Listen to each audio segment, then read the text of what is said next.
ഞാനാകുന്നവൻ ഞാനാകുന്നു എന്ന നാമത്തിൽ വെളിപ്പെട്ടിട്ടുള്ള ഏക സത്യദൈവമായ യഹോവയെങ്കിൽ നിന്ന് ഞങ്ങളെ കേൾക്കുന്ന എല്ലാവർക്കും കൃപയും സമാധാനവും ഉണ്ടാകുമാറാകട്ടെ. വീഡിയോയിലേക്ക് കടക്കുന്നതിന് മുൻപ് ഞങ്ങളുടെ പ്രേക്ഷകരോട് ഒരു കാര്യം അറിയിക്കാനുണ്ട്. ട്രൂത്ത് ഫൈറ്റേഴ്സ് എന്ന യൂട്യൂബ് ചാനലിന് സ്ട്രൈക്ക് കിട്ടിയിരിക്കുന്നതിനാൽ അടുത്തൊരു സ്ട്രൈക്ക് കൂടി കിട്ടുന്നത് ചിലപ്പോൾ ആ ചാനൽ നഷ്ടപ്പെടുന്നതിലേക്ക് നയിക്കാൻ സാധ്യതയുണ്ട്. വളരെയധികം വീഡിയോകൾ, പ്രത്യേകിച്ച് ക്ലബ് ഹൗസ് ചർച്ചകളുടെ ലൈവുകളൊക്കെ ആ ചാനലിൽ കിടപ്പുണ്ട്. അത്രയധികം വീഡിയോകളുള്ള ആ ചാനൽ നഷ്ടപ്പെട്ടു പോകരുത് എന്നുള്ളത് കൊണ്ട് പുതിയതായി ചെയ്യുന്ന വീഡിയോകളെല്ലാം തന്നെ സത്യമാർഗം എന്ന ചാനലിലായിരിക്കും അപ്ലോഡ് ചെയ്യുക. ആ വീഡിയോകൾ കുറച്ചു ദിവസം സത്യമാർഗത്തിൽ കിടന്നിട്ട് കുഴപ്പമൊന്നുമില്ല എന്നുറപ്പ് വരുത്തിയതിനു ശേഷം മാത്രമേ ട്രൂത്ത് ഫൈറ്റേഴ്സിൽ അപ്ലോഡ് ചെയ്യുകയുള്ളൂ. ട്രൂത്ത് ഫൈറ്റേഴ്സിന്റെ പ്രേക്ഷകർക്ക് ഞങ്ങളുടെ വീഡിയോകൾ നേരത്തെ കാണണം എന്നുണ്ടെങ്കിൽ സത്യമാർഗം സബ്സ്ക്രൈബ് ചെയ്യുക. അതല്ല, ഒരാഴ്ച കഴിഞ്ഞിട്ട് കണ്ടാൽ മതി എന്നാണെങ്കിൽ സത്യമാർഗം സബ്സ്ക്രൈബ് ചെയ്യണമെന്നില്ല. ട്രൂത്ത് ഫൈറ്റേഴ്സിൽ അപ്ലോഡ് ചെയ്യുമ്പോൾ കാണാവുന്നതാണ്. നമുക്കിനി ഈ വീഡിയോയുടെ വിഷയത്തിലേക്ക് കടക്കാം. കേരളത്തിലെ കത്തോലിക്കർക്കിടയിലേക്കും ആ കത്തോലിക്കർ വഴി ചില പ്രൊട്ടസ്റ്റന്റ് ക്രിസ്ത്യാനികൾക്കിടയിലേക്കും ഇസ്ലാമിനെയും അള്ളാഹുവിനെയും ഈസാ നബിയെയും ഒക്കെ തിരികെ കയറ്റാൻ വേണ്ടി അഹോരാത്രം പരിശ്രമിക്കുന്ന സുലൈമാൻ തുർക്കിയുടെ പഠിപ്പിക്കലുകളിൽ അടങ്ങിയിരിക്കുന്ന വചനവിരുദ്ധതയും ദൈവദൂഷണവുമാണ് ഈ പരമ്പരയിലെ മുൻപത്തെ വീഡിയോ മുതൽ നാം പരിശോധിക്കുന്നത്. ഈ വീഡിയോയിൽ വേണമെങ്കിൽ ലൂസിഫറിനെ വരെ ദൈവമായി അംഗീകരിക്കാൻ താൻ തയ്യാറാണ് എന്ന സുലൈമാൻ തുർക്കിയുടെ ദൈവദൂഷണമാണ് പരിശോധനാ വിധേയമാക്കാൻ പോകുന്നത്. പ്രധാനമായിട്ടും അതാണ്. ആദ്യം നമുക്ക് സുലൈമാന്റെ ക്ലിപ്പ് കേട്ടു നോക്കാം. ഞാനൊരു കാര്യം പറയാം. ലത്തീൻ ഭാഷയിലാണ് ബൈബിൾ ട്രാൻസ്ലേറ്റ് ചെയ്തതെങ്കിൽ ലത്തീൻ വാക്കിലാണ് ദൈവത്തിന്റെ പേര് കൊടുത്തത്. സ്പാനിഷിലാണെങ്കിൽ സ്പാനിഷിലാണ് കൊടുത്തത്. ഹെസൂസ് എന്നും ജഹോവ എന്നും ഒക്കെ നമുക്ക് കാണാൻ പറ്റും. അതുപോലെ തന്നെ മലയാളത്തിൽ വന്നപ്പോൾ ദൈവം എന്ന് കൊടുത്തു, അതുപോലെ അറബിയിൽ വന്നപ്പം അള്ളാന്ന് കൊടുത്തു. അതിലെന്താ തെറ്റ്? അപ്പം നിങ്ങൾ പറയാൻ വരുന്ന വാക്ക് അത് കേൾക്കണം. വിമർശകരോട് പറയണം. നിങ്ങൾ പറയാം അള്ളാ എന്നുള്ളത് ഒരു ഖുറൈശി ദേവന്റെ പേരായിരുന്നെന്ന് ബ്രദർ മാരിയോ തന്നെയല്ലേ 10-14 വർഷം മുമ്പ് പറഞ്ഞത്. പിന്നെ അള്ളാ എന്ന പേര് ഉപയോഗിക്കുന്നതിൽ തെറ്റില്ല എന്ന് നിങ്ങൾ എന്തുകൊണ്ട് പറയുന്നു? തെറ്റില്ലാത്തതുകൊണ്ട് തന്നെ. ആ പേരിന്റെ ഉത്ഭവം ഒരു വിഗ്രഹത്തിൽ നിന്നായതുകൊണ്ട് അത് പൈശാചികമാണെന്ന് നമുക്ക് പറയാൻ അവകാശമില്ല. എന്താ അവകാശം? പറയുന്ന ഞാൻ അള്ളാ എന്ന് പറയുമ്പോൾ എൻ്റെ മനസ്സിലുള്ള ഉദ്ദേശം ആരെയാണ്? എൻ്റെ മനസ്സിലുള്ള ഉദ്ദേശം യഹോവ എന്ന ഹീബ്രു വാക്കിന്റെ അറബിയിലേക്കുള്ള ട്രാൻസ്ലേഷൻ ആയിട്ട് ഞാൻ എടുക്കുകയാണെന്ന് കരുത്. യഹോവയ്ക്ക് ഞാൻ കൊടുത്തിരിക്കുന്ന എല്ലാ വിശേഷണങ്ങളും ഞാൻ ഉച്ചരിക്കുന്ന അള്ളാ എന്ന വാക്കിന് ഞാൻ നൽകിയാൽ ആ വാക്ക് പറയുന്നതിൽ എന്താണ് തെറ്റ്? ഈ ക്ലിപ്പിൽ സുലൈമാൻ പറയുന്ന കാര്യങ്ങൾ കൃത്യമായ തിയോളജിക്കൽ അണ്ടർസ്റ്റാൻഡിംഗ് ഇല്ലാത്ത സാധാരണക്കാരായ ക്രിസ്ത്യാനികൾ കേൾക്കുമ്പോൾ ഒരു പക്ഷേ അവരിൽ ചിലർക്കെങ്കിലും ഇത് ശരിയാണല്ലോ എന്ന് തോന്നിപ്പോകാൻ വളരെയധികം സാധ്യതയുണ്ട്. സുലൈമാന്റെ വീഡിയോയുടെ കീഴിലുള്ള കമന്റുകൾ ശ്രദ്ധിച്ചാൽ നിങ്ങൾക്കത് മനസ്സിലാവും. ഇത്രയും നാൾ ഞാൻ മാരിയോ ബ്രദറിനെ തെറ്റിദ്ധരിച്ചിരുന്നു. ഈ വീഡിയോ കേട്ടപ്പോഴാണ് എനിക്ക് കാര്യങ്ങൾ വ്യക്തമായത് എന്ന് പറയുന്ന ധാരാളം കമന്റുകൾ നിങ്ങൾക്ക് അവിടെ കാണാം. യഹോവ എന്ന ഹീബ്രു വാക്കിന്റെ അറബിയിലേക്കുള്ള ട്രാൻസ്ലേഷൻ ആണ് അള്ളാഹു എന്ന് സുലൈമാൻ തുർക്കി പറയുന്നുണ്ടല്ലോ. അത് വഞ്ചനയാണ്. യഹോവ എന്നുള്ളത് ഒരു വ്യക്തിനാമമാണ്. വ്യക്തിനാമത്തെ ആരും ട്രാൻസ്ലേറ്റ് ചെയ്യില്ല. എൻ്റെ പേര് അനിൽകുമാർ എന്നാണ്. തമിഴിലും എൻ്റെ പേര് അനിൽകുമാർ എന്നായിരിക്കും. ഹിന്ദിയിലും എൻ്റെ പേര് അനിൽകുമാർ എന്നായിരിക്കും. ഗ്രീക്കിലും എൻ്റെ പേര് അനിൽകുമാർ എന്ന് തന്നെയായിരിക്കും. ഇംഗ്ലീഷിലും അത് തന്നെ, അനിൽകുമാർ തന്നെ. അതായത് വ്യക്തിനാമങ്ങൾ ആരും ട്രാൻസ്ലേറ്റ് ചെയ്യില്ല, ചെയ്യേണ്ട കാര്യവുമില്ല. എന്നാൽ പദവിനാമങ്ങൾ അങ്ങനെയല്ല, അത് ട്രാൻസ്ലേറ്റ് ചെയ്യും. ഉദാഹരണത്തിന് മുഖ്യമന്ത്രി പിണറായി വിജയൻ എന്നതിലെ മുഖ്യമന്ത്രി എന്നുള്ളത് ഒരു പദവിനാമമാണ്. പിണറായി എന്നുള്ളത് ഒരു സ്ഥലനാമവും വിജയൻ എന്നുള്ളത് വ്യക്തിനാമവുമാണ്. ഇതിലെ മുഖ്യമന്ത്രി എന്നുള്ള പദവിനാമം അത് ട്രാൻസ്ലേറ്റ് ചെയ്യും. തമിഴിൽ മുതൽ അമൈച്ചർ എന്നും, ഇംഗ്ലീഷിൽ ചീഫ് മിനിസ്റ്റർ എന്നും, സ്പാനിഷിൽ മിനിസ്ട്രോ പ്രിൻസിപ്പൽ എന്നുമൊക്കെ ആ പദവിനാമം ട്രാൻസ്ലേറ്റ് ചെയ്യും. പക്ഷെ ഈ ഭാഷകളിൽ ഒന്നും പിണറായി എന്ന സ്ഥലനാമമോ വിജയൻ എന്ന വ്യക്തിനാമമോ ട്രാൻസ്ലേറ്റ് ചെയ്യില്ല. യഹോവ എന്നുള്ളത് ഒരു വ്യക്തിനാമമാണ്. അതൊരിക്കലും ട്രാൻസ്ലേറ്റ് ചെയ്യേണ്ട കാര്യമില്ല. അള്ളാ എന്നുള്ളതും ഒരു വ്യക്തിനാമമാണ്. അതും ട്രാൻസ്ലേറ്റ് ചെയ്യേണ്ട കാര്യമില്ല. അതുകൊണ്ടാണ് മലയാളം ഖുറാനിലും ഇംഗ്ലീഷ് ഖുറാനിലും തമിഴ് ഖുറാനിലൊക്കെ അള്ളാ എന്ന് തന്നെ കാണപ്പെടുന്നത്. യഹോവ എന്ന ഹീബ്രു വാക്കിന്റെ അറബിയിലേക്കുള്ള ട്രാൻസ്ലേഷനാണ് അള്ളാഹു എന്ന സുലൈമാന്റെ വാദം വെറും കള്ളത്തരമാണ്. ഏതായാലും ഈ വിഷയത്തെക്കുറിച്ച് ദൈവം അനുവദിച്ചാൽ ഞങ്ങൾ അടുത്ത വീഡിയോയിൽ വിശദീകരിച്ച് പറയുന്നുണ്ട്. അതുകൊണ്ട് ഇപ്പൊ കൂടുതൽ ഇതിനെ സംബന്ധിച്ച് പറയുന്നില്ല. ഇപ്പൊ നമ്മൾ കേട്ട ക്ലിപ്പിൽ പറഞ്ഞ കാര്യത്തെ ന്യായീകരിക്കാൻ വേണ്ടിയാണ് സുലൈമാൻ തുർക്കി ലൂസിഫറിന് വരെ മഹത്വം കൊടുക്കാൻ തയ്യാറാണ് എന്ന് പറഞ്ഞത്. നമുക്ക് ആ ക്ലിപ്പും ഒന്ന് കേട്ടു നോക്കാം. രണ്ടാമത് വിമർശിച്ച ആൾ എന്നോട് പറഞ്ഞത് ഇൻഷാ അല്ലാ എന്ന് താങ്കൾ പറയുമെങ്കിൽ അതുപോലെ തന്നെ ഇൻഷാ നാരായണ, അതുപോലെ തന്നെ ഇൻഷാ പരമേശ്വർ, ഇൻഷാ മഹാദേവ് എന്നൊക്കെ പറയാൻ തയ്യാറാവണം, അല്ലെങ്കിൽ താങ്കൾ ഇസ്ലാം മതത്തിലേക്ക് പൊക്കോണം എന്നാണ്. ഇസ്ലാം മതത്തിൽ പോകണോ വേണ്ടോ എന്ന് ഞാൻ തീരുമാനിച്ചോളും. ഇൻഷാ നാരായണ പറയണോ എന്നും ഞാൻ തീരുമാനിച്ചോളും. ഇനി മറുപടി പറയാം, പറയേണ്ടി വന്നാൽ പറയും. ഹലോ, പറയേണ്ടി വന്നാൽ ഇൻഷാ നാരായണ പറയേണ്ടി വന്നാൽ, ഇൻഷാ മഹാദേവ പറയേണ്ടി വന്നാൽ, ഇൻഷാ ലൂസിഫർ പറയേണ്ടി വന്നാൽ മാരിയോ പറയും. അപ്പൊ ചോദ്യം വരും, പറയേണ്ടി വരുമോ? അറിയില്ല. അപ്പൊ എങ്ങനെയെന്നുള്ളതിന് മറുപടി പറയാം. ഞാൻ ആഫ്രിക്കയിലെ ഒരു കാട്ടിൽ പോയി. അവിടെ ഞാൻ നോക്കുമ്പോൾ കുറെ മനുഷ്യന്മാർ അവർ ഒരു നാരായണൻ ആരാധിക്കുന്നു. അവരുടെ ദൈവത്തിന് അവർ പേരിട്ട നാരായണൻ എന്നാന്ന് വിചാരിക്കും. അല്ല, ലൂസിഫർ തന്നെയാന്ന് വിചാരിക്കും. അവരുടെ ദൈവത്തിന് പേരിട്ടിരിക്കുക ലൂസിഫർ. അപ്പൊ ഞാൻ ഈ കാട്ടിൽ ചെന്ന് ഈ മനുഷ്യരെ കണ്ടപ്പോൾ ഞാൻ പറയാണ്, ദൈവം അവനെ വെളിപ്പെടുത്തിയിട്ടുണ്ട്, പേര് യഹോവ എന്നാണ്. അപ്പൊ അവർ ഓക്കെ, ആ യഹോവക്ക് ആദ്യവും അന്തവും ഇല്ല. അപ്പൊ അവർ പറഞ്ഞു, ഞങ്ങളുടെ ഈ ലൂസിഫർ എന്ന ദൈവത്തിന് ആദ്യവും അന്തവും ഇല്ല. ഓ, അങ്ങനെയാണോ? ഞാൻ പറഞ്ഞു, ഈ യഹോവ കാരുണ്യവാനാണ്. അപ്പൊ അങ്ങനെ പറഞ്ഞു, ഞങ്ങളുടെ ഈ ലൂസിഫർ എന്ന് പറയുന്ന ദൈവം കാരുണ്യവാനാണ്. കേൾക്കുന്നുണ്ടോ പറയുന്നത്? അപ്പൊ ഞാൻ പറഞ്ഞു, എൻ്റെ ഈ യഹോവ നിത്യനാണ്. അപ്പൊ അവർ പറഞ്ഞു, എൻ്റെ ഈ ലൂസിഫർ നിത്യനാണ്. അതായത് ഒരു കാട്ടിൽ ഒരു ജനത്തിന്റെ ഇടയിൽ ഞാൻ പോയി പെട്ടിരിക്കുകയാണ്. ഞാൻ യഹോവയുടെ എന്തെല്ലാം വിശേഷണം ഇവരോട് പറഞ്ഞു, അതൊക്കെ ഇവർ പറയാണ് ഞങ്ങളുടെ ഈ ദൈവം ലൂസിഫറാണ്. അപ്പൊ ഞാൻ നോക്കുമ്പോൾ ഈ യഹോവ എന്നുള്ളതിനെ ഇവർക്ക് സെപ്പറേറ്റ് പറഞ്ഞു കൊടുക്കാൻ പറ്റുന്നില്ല. അപ്പൊ ഞാൻ അവസാനം ഈ ലൂസിഫർ എന്ന് പറയുന്ന ഇവരുടെ ഈ ദൈവത്തിന് ഞാൻ യഹോവയുടെ വിശേഷണം കൊടുത്ത് പേരിട്ടു. എന്നിട്ട് ഈ യഹോവയുടെ പുത്രനാണ് യേശു എന്ന് പറഞ്ഞ് ഈശോയെ അവരുടെ അടുത്ത് പോയി പഠിപ്പിച്ചു. പരിശുദ്ധാത്മാവിനെ അവർക്ക് പഠിപ്പിച്ചു. അവർ ത്രിത്വൈക ദൈവത്തെ ആരാധിക്കാൻ തുടങ്ങി. പക്ഷെ അവർക്കറിയാവുന്ന ഏക ഭാഷയിൽ ദൈവത്തിന്റെ പേര് ലൂസിഫറാന്ന് വിചാരിക്കുക. അങ്ങനെ ഒരു ജനത്തിന്റെ ഇടയിൽ ഇന്ന് മാരിയോ പോയി പെട്ടാൽ ഇൻഷാ ലൂസിഫർ പറയും, സഹോദര പറയും. ക്രിസ്ത്യൻ തിയോളജിയുടെ ബേസിക് പോലും സുലൈമാൻ തുർക്കിക്ക് അറിയില്ല എന്ന് ഇത് കേട്ടാൽ മനസ്സിലാവും. സുലൈമാന് ക്രിസ്ത്യൻ തിയോളജി അറിയാത്തതിൽ എനിക്ക് അത്ഭുതമൊന്നുമില്ല. പക്ഷെ എന്നെ അത്ഭുതപ്പെടുത്തുന്ന കാര്യം, സുലൈമാന്റെ ഇടവക പള്ളി ഉണ്ടല്ലോ, മുരിങ്ങൂറുള്ള വലിയ പള്ളി, അതിലെ വികാരി എന്തായാലും 10-12 കൊല്ലം സെമിനാരിയിൽ പഠിച്ചതല്ലേ. അങ്ങനെ പഠിച്ചാലല്ലേ അച്ഛനാകാൻ പറ്റുള്ളൂ. അപ്പൊ കാത്തലിക് തിയോളജിയെങ്കിലും അദ്ദേഹത്തിന് അറിയേണ്ടതല്ലേ. ഇങ്ങനെയുള്ളൊരു വിവരക്കേട് ലോകം മുഴുവൻ കേൾക്കാൻ പാകത്തിന് സുലൈമാൻ യൂട്യൂബിലൂടെ വിളിച്ചു പറഞ്ഞിട്ടും ആളുകളെ തെറ്റിലകപ്പെടുത്തുന്ന ആ ദുരുപദേശം സുലൈമാനെ കൊണ്ട് പിൻവലിപ്പിക്കാൻ അദ്ദേഹത്തിന് എന്താണ് സാധിക്കാത്തത് എന്നുള്ളതാണ് എന്നെ അത്ഭുതപ്പെടുത്തുന്നത്. അതോ അദ്ദേഹവും സുലൈമാൻ പറയുന്ന കാര്യം ശരിയാണെന്ന് വിശ്വസിച്ചിരിക്കുകയാണോ? അങ്ങനെയാണെങ്കിൽ അതിന് മുകളിലുള്ളവരില്ലേ, എറണാകുളം അങ്കമാലി രൂപതയുടെ ഉത്തരവാദിത്തപ്പെട്ടവർ?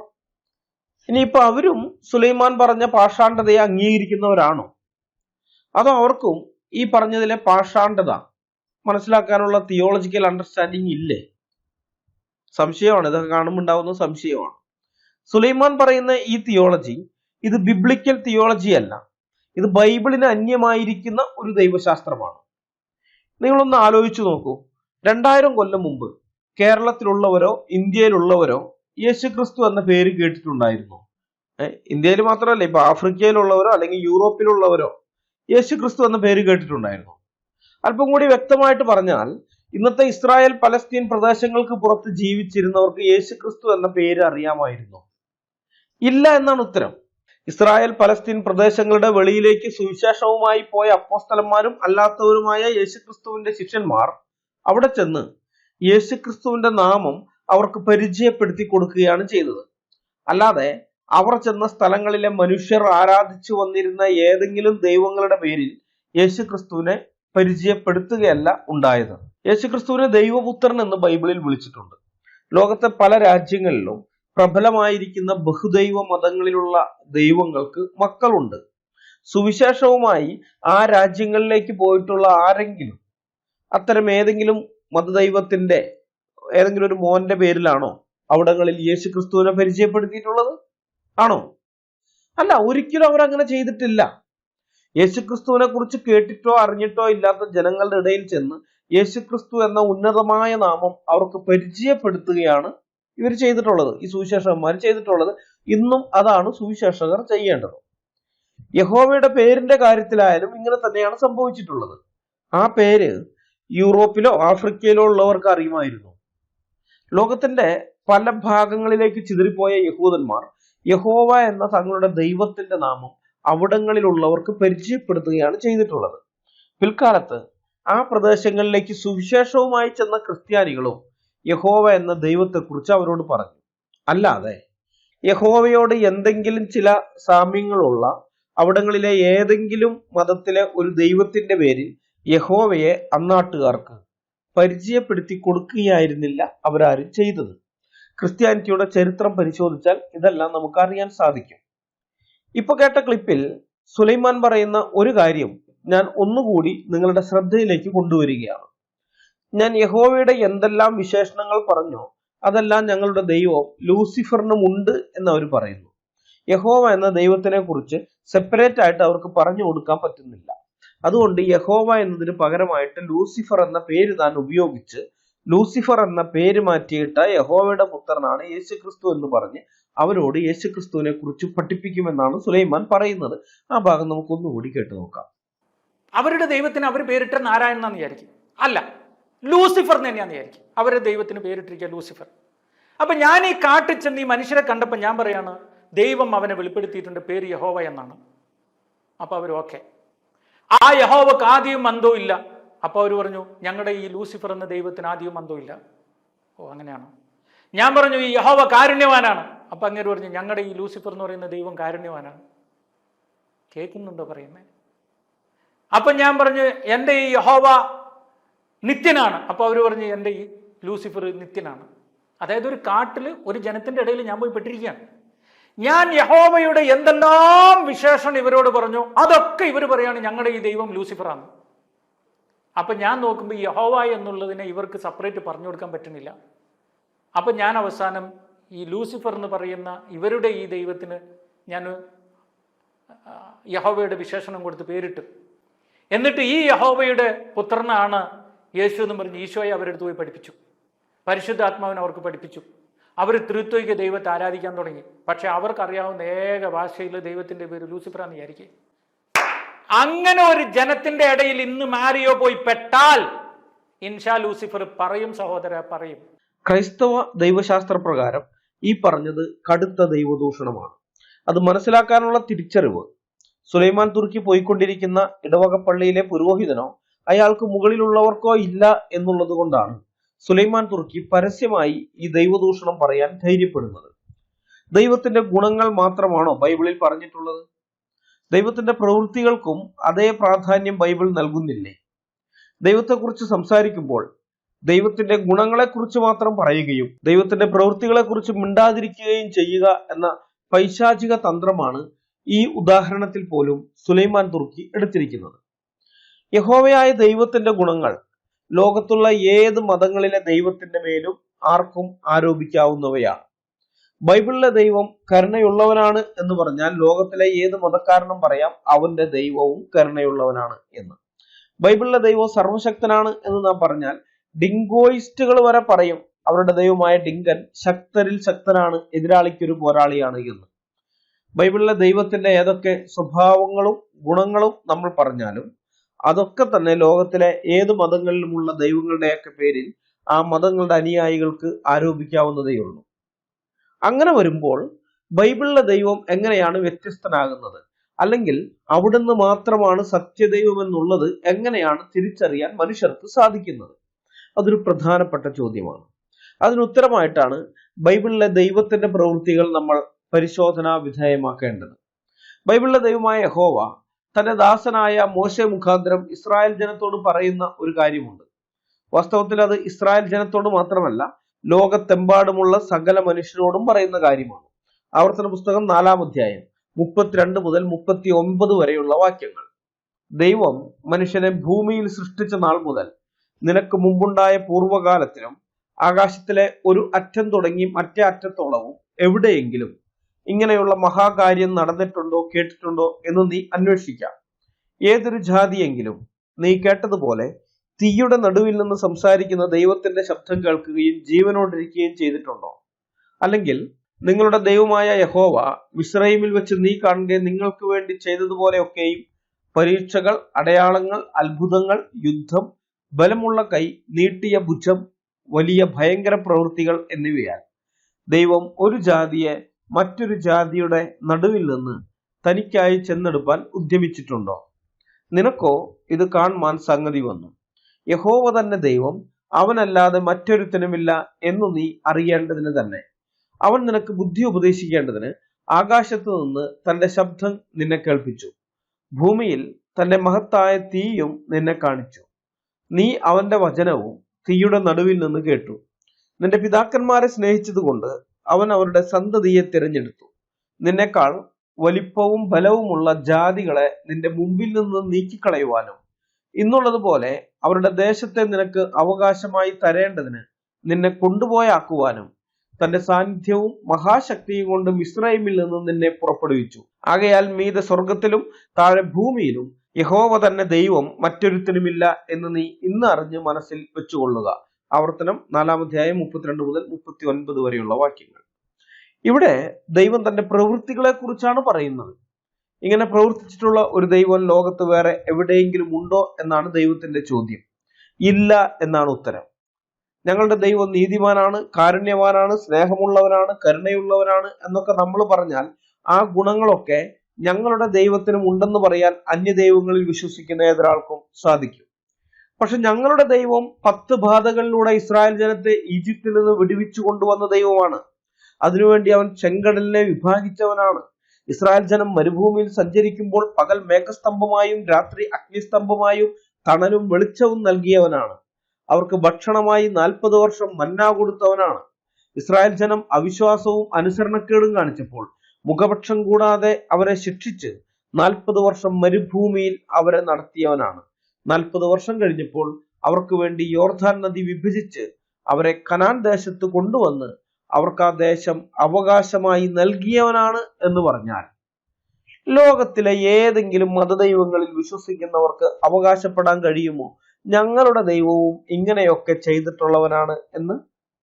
പറ്റുമോ? ഒരിക്കലും കഴിയില്ല. ഒരിക്കലും. കാരണം ചരിത്രത്തിൽ ഇടപെട്ടിട്ടുള്ള ദൈവം അത് ബൈബിളിലെ ദൈവം മാത്രമാണ്.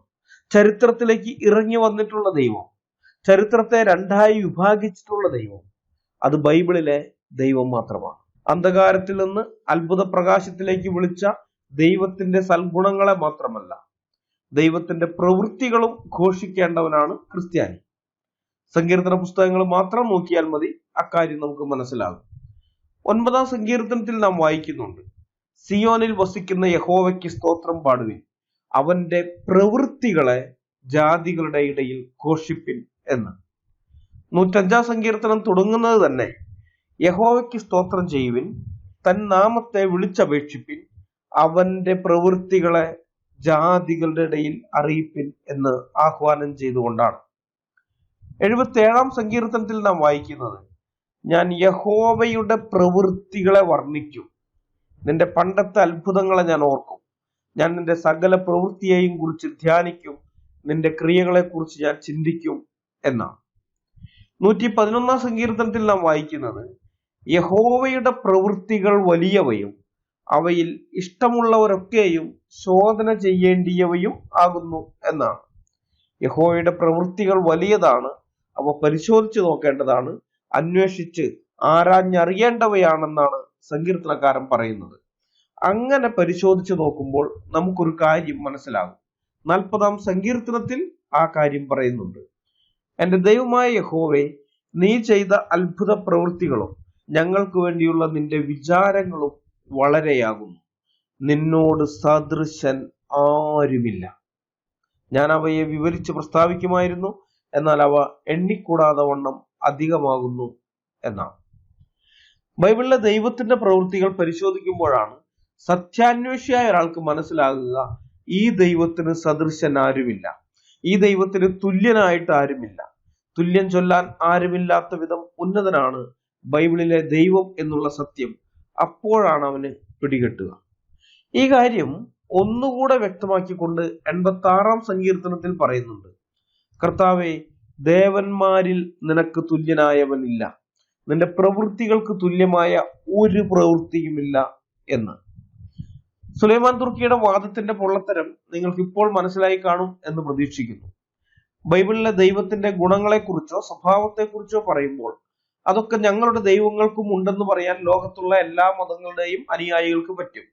എന്നാൽ ബൈബിളിലെ ദൈവത്തിന്റെ പ്രവൃത്തികളെ കുറിച്ച് പറയുമ്പോൾ അതൊക്കെ ഞങ്ങളുടെ ദൈവങ്ങളും ചെയ്തിട്ടുള്ള കാര്യങ്ങളാണെന്ന് പറയാൻ ലോകത്ത് ഒരു മതക്കാരന് സാധിക്കില്ല. കാരണം ബൈബിളിലെ ദൈവത്തിന്റെ പ്രവൃത്തികൾ തുല്യതയില്ലാത്തവയാണ്, നിസ്തുലമായവയാണ്. സുവിശേഷവുമായി ലോകത്തിന്റെ പല ഭാഗങ്ങളിലേക്ക് പോയ ക്രിസ്തു ശിഷ്യന്മാരോട് അവിടങ്ങളിലെ മതദൈവങ്ങളിൽ വിശ്വസിച്ചിരുന്നവർ അവരുടെ ദൈവങ്ങൾക്കും ശ്രേഷ്ഠതയുണ്ടെന്ന് പറഞ്ഞിട്ടുണ്ട്. അതിനെ അവർ മറികടന്നത് ബൈബിളിലെ ദൈവത്തിന്റെ പ്രവൃത്തികൾ ജാതികളുടെ ഇടയിൽ വിവരിച്ചുകൊണ്ടാണ്. അത്തരം പ്രവൃത്തികൾ ചെയ്ത ഒരു ദൈവത്തെ അവരുടെ മതങ്ങളിൽ കാണുകയില്ല. അതുകൊണ്ട് സുവിശേഷം അറിയിക്കുന്നവർ പ്രസംഗിക്കുന്ന ദൈവത്തെ അതത് നാടുകളിലുള്ള മതദൈവങ്ങളിൽ നിന്ന് വ്യത്യസ്തനായി അവതരിപ്പിക്കാൻ അവർക്ക് സാധിച്ചു. അല്ലാതെ ഈ സുലൈമാൻ തുർക്കി പറയുന്നത് പോലെ സുവിശേഷം അറിയിക്കാൻ ചെന്നവർ പരിചയപ്പെടുത്തിയ ദൈവത്തിന്റെ എല്ലാ ഗുണങ്ങളും തങ്ങളുടെ ദൈവത്തിനും ഉണ്ടെന്ന് അതത് നാട്ടുകാർ അവകാശപ്പെട്ടപ്പോൾ ആ നാട്ടുകാരുടെ ദൈവത്തിന്റെ പേരിൽ ബൈബിളിലെ ദൈവത്തിനെ അവരുടെ മുൻപാകെ അവതരിപ്പിക്കേണ്ട ഗതികെട്ട ദുരവസ്ഥ ലോകത്ത് ഒരു സുവിശേഷകനും ഉണ്ടായിട്ടില്ല. തിയോളജിക്കൽ അണ്ടർസ്റ്റാൻഡിംഗ് ഇല്ലാത്ത തന്റെ കേൾവിക്കാരെ വഞ്ചിക്കാൻ വേണ്ടിയാണ് സുലൈമാൻ തുർക്കി ഇത്തരം ഉദാഹരണങ്ങളുമായി വരുന്നതെന്ന് നിങ്ങൾ മനസ്സിലാക്കണം. ഇനി ബൈബിളിലെ ദൈവത്തിന്റെ ഗുണഗണങ്ങളും സത്യം പറഞ്ഞാൽ നിസ്തുലമായവയാണ്. സുലൈമാൻ തുർക്കിയുടെ വാദം കേട്ടിട്ട് ആ വാദം സത്യമാണല്ലോ എന്ന് ചിന്തിക്കുന്ന കത്തോലിക്കരല്ലാത്ത ആളുകളുമുണ്ട്. ഉദാഹരണത്തിന് അജി പോൾ എന്ന് പറയുന്ന വ്യക്തിയെ തന്നെ എടുക്കാം. അദ്ദേഹം കത്തോലിക്കനല്ല, 70% ബ്രദറുകാരനാണ്. അത് അജി പോൾ തന്നെ പറയുന്ന കാര്യമാണ്, ഞാൻ 70% ബ്രദറുകാരനാണ് എന്നുള്ളത്. അതിന്റെ ക്ലിപ്പ് നമുക്കൊന്ന് കേട്ടു നോക്കാം. ഞാൻ പറയാം, എന്റെ അജി ബ്രദറിനെ സംബന്ധിച്ച് 60% ബ്രദറിനും 20% കാത്തലിക്കും 20% യാക്കോബറ്റുമായിട്ട് നിൽക്കുകയാണ്. അല്ല, തെറ്റിപ്പോയി സംഭവം തെറ്റിപ്പോയി. ഞാൻ കാത്തലിക് എന്ന് ഒരിക്കൽ പോലും പറയാൻ താല്പര്യമില്ല. കാത്തലിക് റോമൻ കാത്തലിക് ആയിട്ട് പറയാൻ താല്പര്യമില്ല. 70 ബ്രദറൻ, 20% പെന്തക്കോസ്ത്, 10% സുറിയാനി. നിന്റെ തന്ത ആരാന്ന് ചോദിക്കുമ്പോഴേക്കും 50% അപ്പുറത്തെ പാപ്പച്ചൻ, പിന്നെ ബാക്കി 20% അതിന്റെ അപ്പുറത്തെ നാരായണൻ, പിന്നെ 10% അതിന്റെ അപ്പുറത്തെ മുഹമ്മദ്. ഇങ്ങനെയൊക്കെയാണ് പറയുന്നത്. ഈ 70% ബ്രദറുകാരനായ അജി പോൾ സുലൈമാൻ തുർക്കിക്ക് ഫുൾ സപ്പോർട്ട് കൊടുത്തുകൊണ്ട് ക്ലബ് ഹൗസിൽ രംഗത്ത് വന്നു. മാരിയോ ചെയ്ത കുറ്റമെന്ത്, നിങ്ങൾക്ക് സമാധാനമെന്ന് പറഞ്ഞതോ എന്നായിരുന്നു ആ റൂമിന്റെ ടൈറ്റിൽ. സുലൈമാൻ തുർക്കിക്കെതിരെ അജീഷ് ബ്രദറും സെബാസ്റ്റ്യൻ പുന്നക്കൽ ബ്രദറും ചെയ്ത വീഡിയോകൾക്കെതിരെയായിരുന്നു ആ റൂം. അസ്സലാമു അലൈക്കും എന്ന് മാരിയോ പറഞ്ഞതിൽ തെറ്റൊന്നുമില്ല എന്ന് പറഞ്ഞുകൊണ്ടായിരുന്നു അജി പോൾ അവിടെ വാദിച്ചിരുന്നത്. എനിക്കതിന്റെ വോയിസ് ക്ലിപ്പുകൾ കിട്ടിയിരുന്നു. ആദ്യം ഞാനതത്ര കാര്യമാക്കിയിരുന്നില്ല. കാരണം ഈ അജി പോളിന്റെ പിതാവിനെ ഏതാണ്ട് 2010 മുതൽ എനിക്കറിയാം. 2011-12 ആ കാലം മുതൽ എനിക്ക് അജി പോളിനെയും അറിയാം. അദ്ദേഹത്തിന്റെ പിതാവ് അത്യാവശ്യം ബൈബിൾ പരിജ്ഞാനമുള്ള ഒരു മനുഷ്യനാണ്. ദൈവം എന്ന അർത്ഥത്തിൽ അള്ളാഹു എന്ന പേര് ഉപയോഗിക്കാം, അതിൽ തെറ്റില്ല എന്നാണ് അജി പോൾ പറയുന്നതെന്നാണ് ഞാൻ ആദ്യമൊക്കെ ചിന്തിച്ചിരുന്നത്.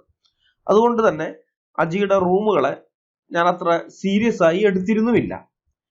എന്നാൽ ഒരു റൂമിൽ വെച്ച് ഞങ്ങളുടെ സഹോദരൻ അജീഷ് ജോസഫുമായി നടന്ന വാദപ്രതിവാദത്തിൽ സുലൈമാൻ തുർക്കിയുടെ വാദം തന്റെ സ്വന്തം വാക്കുകളിൽ 70% ബ്രദറുകാരനായ അജി പോൾ പറയുന്നത് കേട്ടപ്പോഴാണ് വെറും പേരിന്റെ കാര്യത്തിലല്ല, സത്താ സവിശേഷതയുടെ കാര്യത്തിൽ അഥവാ സാരാംശത്തിന്റെ കാര്യത്തിലും രണ്ടുപേരും ഒന്നാണെന്ന് അജി പോൾ ധരിച്ചു വെച്ചിരിക്കുന്നതെന്ന് എനിക്ക് മനസ്സിലായത്. ആ ക്ലിപ്പ് നമുക്കൊന്ന് കേട്ടു നോക്കാം. ഓക്കെ, അത് നമ്മൾ പറഞ്ഞു വന്നത് ഈ അള്ളാഹുവിന് എല്ലാ ക്യാരക്ടറും യഹോവയുടെ എല്ലാ ക്യാരക്ടറും എടുത്തോ എന്നാണ് ചോദ്യം. ഇപ്പൊ ഞാൻ ജസ്റ്റ് പറയാം. ദൈവം ക്ഷമിക്കുന്നവനാണ്, കരുണാമയനാണ്, ദൈവം പിന്നെ എന്താണ്, പൊറുക്കുന്നവനാണ്. ഇതുപോലുള്ള ക്യാരക്ടർ നമുക്ക് ഈ പറഞ്ഞ യാഹുവയ്ക്കുള്ള ക്യാരക്ടർ എടുത്തായിട്ട് അജീഷ് തോന്നുന്നുണ്ടോ? Yes or no? അതുകൊണ്ട് എനിക്ക് 2-3 ചോദ്യങ്ങൾ വേറെ ഉണ്ടോ? ഇല്ല. നിങ്ങൾ എന്താണ് ഈ ചർച്ച ചെയ്യുന്നത് മനസ്സിലാവുന്നില്ല. ഇടപെടുന്നതിൽ ക്ഷമിക്കണം. സഹോദരൻ, ഞാനും അജീഷ് ബ്രദറുമല്ലേ ചർച്ച ചെയ്യുന്നത്. അതായത് ദൈവം ക്ഷമിക്കുന്നവനാണ്, പൊറുക്കുന്നവനാണ്, കരുണയുള്ളവനാണ്. ഈ പറഞ്ഞ ക്യാരക്ടർ അള്ളാഹുവിനും യഹോവയ്ക്കും തുല്യമാണോ? അല്ല. അട്രിബ്യൂട്ട്സ് അല്ല. അതെന്താ അല്ലാത്തത്? കാരണം അള്ളാഹു നേരിട്ട് ഒരു വാക്ക് പോലും ഖുറാന്റെ അകത്ത് പറഞ്ഞിട്ടില്ല. അപ്പൊ പിന്നെ എങ്ങനെയാണ്? സഹോദര, ഞാൻ പറഞ്ഞില്ലേ, നമുക്ക് പല രീതിയിൽ നമുക്ക് ഈ ക്രിറ്റിസിസം ചെയ്യാം. ഈ ക്രിറ്റിസിസം ചെയ്യുമ്പോൾ ഒരു ലെവല്, നമുക്കൊരു മിനിമം ലെവല് നമ്മൾ എക്സ്പെക്ട് ചെയ്യാം. ഒരു ഇന്റഗ്രിറ്റി, മനസ്സിലായോ? ഒരു മിനിമം ലെവൽ ഇന്റഗ്രിറ്റി നമ്മൾ ടെസ്റ്റ് ചെയ്യാം. കരുണയുള്ളവനാണ് എന്ന് പറഞ്ഞാൽ അതിന്റെ അർത്ഥം കരുണയുള്ളവനാണ്. ഇതേ ക്യാരക്ടർ ബൈബിളിലെ ദൈവത്തിനുണ്ടോ? എന്റെ കാഴ്ചപ്പാടിൽ ഉണ്ടെന്നുള്ളതാണ്. അജീസ് ബദർ പറയുന്നു ഇല്ല എന്ന് പറയുന്നു. എന്റെ ബൈബിളിലെ കാഴ്ചപ്പാടിലുണ്ട്. ദൈവത്തിനുണ്ട്, ഖുറാനിലെ ദൈവത്തിനില്ല. അത് നിങ്ങൾ അത് ഞാൻ പറയില്ല, അതൊരു ഇന്റലക്ച്വൽ ഓണസ്റ്റി അല്ല അല്ല, സഹോദരൻ. ഖുറാൻ വായിച്ചിട്ടുണ്ടോ അജി? ഇന്റലക്ച്വൽ ഒരു പ്രാവശ്യമെങ്കിലും അജി ഫുള്ള് ഖുറാൻ വായിച്ചിട്ടുണ്ടോ? വായിച്ചിട്ടുണ്ടോ ഇല്ലയോ എന്നുള്ള അല്ല അല്ല, ഞാൻ ഖുറാൻ ചോദിച്ചത്. വായിച്ചിട്ടുണ്ടോ? അള്ളാഹു അല്ലല്ല, അജി ആദ്യമേ ഖുറാൻ വായിച്ചിട്ടുണ്ടോ എന്ന് പറ. ഇല്ല സഹോദരൻ, ഞാൻ ചോദിച്ചതിന് നിങ്ങൾ ആഹാ, മറുപടി പറയാം. ഖുറാൻ അപ്പൊ പിന്നെ എനിക്ക് വായിച്ചിട്ടുണ്ട്. അതിനെ പറ്റി നിങ്ങൾ എന്ത് പറയാനാ? കാരണം അജി ഖുറാൻ എന്റെ വായിച്ചിട്ടില്ല, അറിവ്, പിന്നെ ഞാൻ എന്ത് പറയാം? എന്റെ ഇപ്പൊ നമുക്കറിയാലോ, ഇപ്പൊ ചന്ദ്രനില് ഞാൻ പോയിട്ടാണോ ചന്ദ്രനുള്ള കാര്യങ്ങളെ പറ്റി നമ്മൾ പറയുന്നതാണോ? അല്ല, നമ്മൾ പല കാര്യങ്ങളും വായിച്ചും കേട്ടും ഒക്കെയാണ് മനസ്സിലായത്. ചിലപ്പോൾ നിങ്ങൾ പറഞ്ഞായിരിക്കും എനിക്ക് മനസ്സിലായത്. ഏതായാലും ഒരു കാര്യം ചോദിക്കട്ടെ, ഖുറാനില് അള്ളാഹു കരുണാമയനാന്ന് പറഞ്ഞിട്ടുണ്ട്, ക്ഷമിക്കുന്നവനാണെന്ന് പറഞ്ഞിട്ടുണ്ട്. ബൈബിളില് അങ്ങനെ കരുണാമയനും ക്ഷമിക്കുന്നവനാണെന്ന് പറഞ്ഞിട്ടുണ്ടോ? എന്റെ കാഴ്ചപ്പാടിൽ ഉണ്ട്. കേട്ടല്ലോ, യഹോവയുടെ ആട്രിബ്യൂട്ട്സ് എല്ലാം അല്ലാഹുവിലും തുല്യമായി തന്നെ ഉണ്ട് എന്നാണ് 70% ബ്രദറുകാരനായ അജി ഇപ്പോൾ പറയുന്നത്. ഈ സംഭാഷണം കേട്ടപ്പോൾ എന്റെ മനസ്സിലേക്ക് വന്നത് ഒരു ബൈബിൾ വാക്യമാണ്. തന്റെ ശിഷ്യനായ തിമോത്തിയോസിന് പൗലോസ് അപ്പോസ്തലൻ എഴുതിയ 1-ാം ലേഖനം 1-ാം അധ്യായം 6-7 വാക്യങ്ങൾ. ചിലർ ഇവ വിട്ടുമാറി വൃഥാവാദത്തിലേക്ക് തിരിഞ്ഞ് ധർമ്മോപദേഷ്ടാക്കന്മാരായിരിക്കാൻ ഇച്ഛിക്കുന്നു. തങ്ങൾ പറയുന്നത് ഇന്നത് എന്നും സ്ഥാപിക്കുന്നത് ഇന്നത് എന്നും ഗ്രഹിക്കുന്നില്ല താനും. 1 തിമോത്തിയോസ് 1-ാം അധ്യായം 6-7 വാക്യങ്ങൾ. അത്താഴത്തിൽ പ്രധാന സ്ഥലവും പള്ളിയിൽ മുഖ്യാസനവും അങ്ങാടിയിൽ വന്ദനവും മനുഷ്യർ റബ്ബി എന്ന് വിളിക്കുന്നതും ആഗ്രഹിച്ചു നടക്കുന്ന ക്രിസ്ത്യൻ നാമധാരികളായ ആളുകളുണ്ട്. എവിടെ ചെന്നാലും മനുഷ്യരാൽ മാനിക്കപ്പെടണം എന്നാഗ്രഹിക്കുന്നവർ. ആത്മീക വിഷയത്തിൽ ഇവർ അജ്ഞരാണെങ്കിലും തങ്ങൾ ജ്ഞാനികളാണെന്ന് മറ്റുള്ളവർ വിചാരിക്കണമെന്നാണ് ഈ കൂട്ടർ ആഗ്രഹിക്കുന്നത്. ഒരു വിഷയത്തെക്കുറിച്ച് അല്പമേ അറിവുള്ളൂവെങ്കിലും വളരെയധികം ധൈര്യത്തോടും ആത്മവിശ്വാസത്തോടും കൂടെയാണ് ഈ കൂട്ടർ അതിനെക്കുറിച്ച് സംസാരിക്കാറുള്ളത്. എന്താണ് തങ്ങൾ പറയുന്നത്, എന്താണ് സ്ഥാപിക്കാൻ ശ്രമിക്കുന്നത് എന്ന് പോലും ഇവർക്ക് അറിഞ്ഞുകൂടാ. ആ കാറ്റഗറിയിൽ വരുന്ന ആളുകളിൽ ക്ലബ് ഹൗസിൽ 1-ാം സ്ഥാനത്ത് നിൽക്കുന്ന ആളാണ് 70% ബ്രദറുകാരനായ അജി പോൾ. ചന്ദ്രനെ കുറിച്ച് പറയാൻ ചന്ദ്രനിൽ പോകേണ്ട കാര്യമില്ലാത്തതുപോലെ ഖുറാനിലുള്ള കാര്യങ്ങളെ കുറിച്ച് പറയാൻ ഖുറാൻ വായിക്കേണ്ട കാര്യമില്ല എന്നാണ് അജി പോൾ പറയുന്നത്. ആ ഒരൊറ്റ സ്റ്റേറ്റ്മെന്റിൽ നിന്ന് തന്നെ അജി പോളിന്റെ ഇന്റലക്ച്വൽ ഓണസ്റ്റിയും ഇന്റഗ്രിറ്റിയും എത്രത്തോളം ഉണ്ടെന്ന് നിങ്ങൾക്ക് മനസ്സിലായി കാണുമെന്ന് പ്രതീക്ഷിക്കുന്നു. ദൈവത്തെ ദൈവമാക്കി നിർത്തുന്ന ഗുണങ്ങൾ എന്തോ അതാണ് ദൈവത്തിന്റെ ആട്രിബ്യൂട്ട്സ്. അത് ദൈവത്തിന് മാത്രമേ ഉള്ളൂ. എന്നാൽ ഈ അജി പോൾ പറയുന്നത് എന്താണ്? ദൈവത്തിന്റെ ആട്രിബ്യൂട്ട്സ് എല്ലാം തുല്യമായി വേറെ ഒന്നിനു കൂടി ഉണ്ട് എന്നൊരാൾ പറഞ്ഞാൽ അതിന്റെ അർത്ഥം ദൈവത്തിന്റെ ആട്രിബ്യൂട്ട്സ് എല്ലാം ഉള്ള ആ വേറെ ഒന്നിനെയും ദൈവമായി തന്നെ കണക്കാക്കണം എന്നാണ്. ക്രിസ്ത്യാനികൾ എന്തുകൊണ്ടാണ് പിതാവിനെയും പുത്രനെയും പരിശുദ്ധാത്മാവിനെയും ദൈവമായി കാണുന്നത്? പിതാവിലുള്ള ആട്രിബ്യൂട്ട്സ് എല്ലാം അതേ അളവിൽ തന്നെ പുത്രനിലും പരിശുദ്ധാത്മാവിലും ഉണ്ട്. പുത്രനിലുള്ള ആട്രിബ്യൂട്ട്സ് എല്ലാം അതേ അളവിൽ തന്നെ പിതാവിലും പരിശുദ്ധാത്മാവിലും ഉണ്ട്. പരിശുദ്ധാത്മാവിലുള്ള ആട്രിബ്യൂട്ട്സ് എല്ലാം അതേ അളവിൽ തന്നെ പിതാവിലും പുത്രനിലും ഉണ്ട് എന്നുള്ളത് കൊണ്ടാണ്. സത്താപരമായി അവർ ഒന്നാണ്. ബൈബിളിലെ ദൈവത്തിന്റെ ആട്രിബ്യൂട്ട്സ് എല്ലാം അള്ളാഹുവിനും ഉണ്ട് എന്ന് അജി പോൾ വാദിക്കുമ്പോൾ യഥാർത്ഥത്തിൽ സ്ഥാപിക്കാൻ ശ്രമിക്കുന്നത് എന്താണ്? സത്താപരമായി ബൈബിളിലെ ദൈവവും ഖുറാനിലെ അള്ളാഹുവും തമ്മിൽ യാതൊരു വ്യത്യാസവുമില്ല. പിതാവിനോടും പുത്രനോടും പരിശുദ്ധാത്മാവിനോടുമൊപ്പം ചേർത്ത് വെക്കപ്പെടേണ്ട 4ാമത്തെ ആളത്വമാണ് അള്ളാഹു എന്നാണ്. അതാണ് അജി പോളിന്റെ വാദം. അജി പോൾ സ്ഥാപിക്കാൻ ശ്രമിക്കുന്നത് അതാണ്. അജി പോളിന് ക്രിസ്ത്യൻ തിയോളജിയുടെ ബാലപാഠം അറിയാത്തത് കൊണ്ടാണ് പരസ്യമായി ഈ വിവരക്കേട് വിളിച്ചു പറഞ്ഞത്. തങ്ങൾ പറയുന്നത് എന്താണെന്നോ സ്ഥാപിക്കാൻ ശ്രമിക്കുന്നത് എന്താണെന്നോ യാതൊരു ഗ്രാഹ്യവുമില്ലാത്ത ആളുകളെ കുറിച്ച് പൗലോസ് അപ്പോസ്തലൻ വിശ്വാസികൾക്ക് മുന്നറിയിപ്പ് കൊടുത്തത് എന്തുകൊണ്ടാണെന്ന് ഇപ്പൊ നിങ്ങൾക്ക് മനസ്സിലായോ? ഈ അജി പോളിനെ പോലെയുള്ള ആളുകൾ ക്രിസ്ത്യാനികളുടെ വേഷം ധരിച്ച് ക്രിസ്ത്യാനികൾക്കിടയിൽ ഉണ്ട് എന്നുള്ളത് കൊണ്ടാണ്. യഹോവയുടെ ആട്രിബ്യൂട്ട്സ് എല്ലാം അല്ലാഹുവിനും തുല്യമാണോ എന്നായിരുന്നു അജി പോളിന്റെ ചോദ്യം. അല്ല എന്ന് അജീഷ് ബ്രദർ ഉത്തരം പറഞ്ഞപ്പോൾ അജി പോളിന് സഹിക്കുന്നില്ല. അതെന്താ അല്ലാത്തത് എന്നാണ് അജി തിരിച്ചു ചോദിക്കുന്നത്. ക്ലിപ്പ് നമുക്ക് ഒന്നുകൂടി കേട്ടു നോക്കാം. അതായത് ദൈവം ക്ഷമിക്കുന്നവനാണ്, പൊറുക്കുന്നവനാണ്, കരുണയുള്ളവനാണ്. ഈ പറഞ്ഞ ക്യാരക്ടർ അള്ളാഹുവിനും യഹോവയ്ക്കും തുല്യമാണോ? അല്ല അട്രിബ്യൂട്ട്സ് അല്ല. അതെന്താ അല്ലാത്തത്? കാരണം അള്ളാഹു നേരിട്ട് ഒരു വാക്ക് പോലും ഖുറാന്റെ അകത്ത് പറഞ്ഞിട്ടില്ല. അപ്പൊ പിന്നെ എങ്ങനെയാണ്? സഹോദരാ, ഞാൻ പറഞ്ഞില്ലേ, നമുക്ക് പല രീതിയിൽ നമുക്ക് ഈ ക്രിറ്റിസിസം ചെയ്യാം.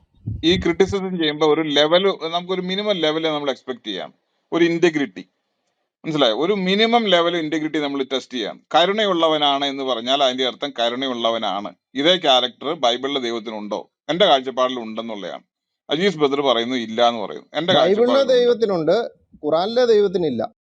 അത് നിങ്ങൾ അത് ഞാൻ പറയില്ല, അതൊരു ഇന്റലക്ച്വൽ ഓണസ്റ്റി അല്ല അല്ല. സഹോദരൻ. വാസ്തവത്തിൽ ഇവിടെ അജി പോൾ ഉന്നയിക്കുന്നത് മുസ്ലിങ്ങളുടെ വാദമാണ്.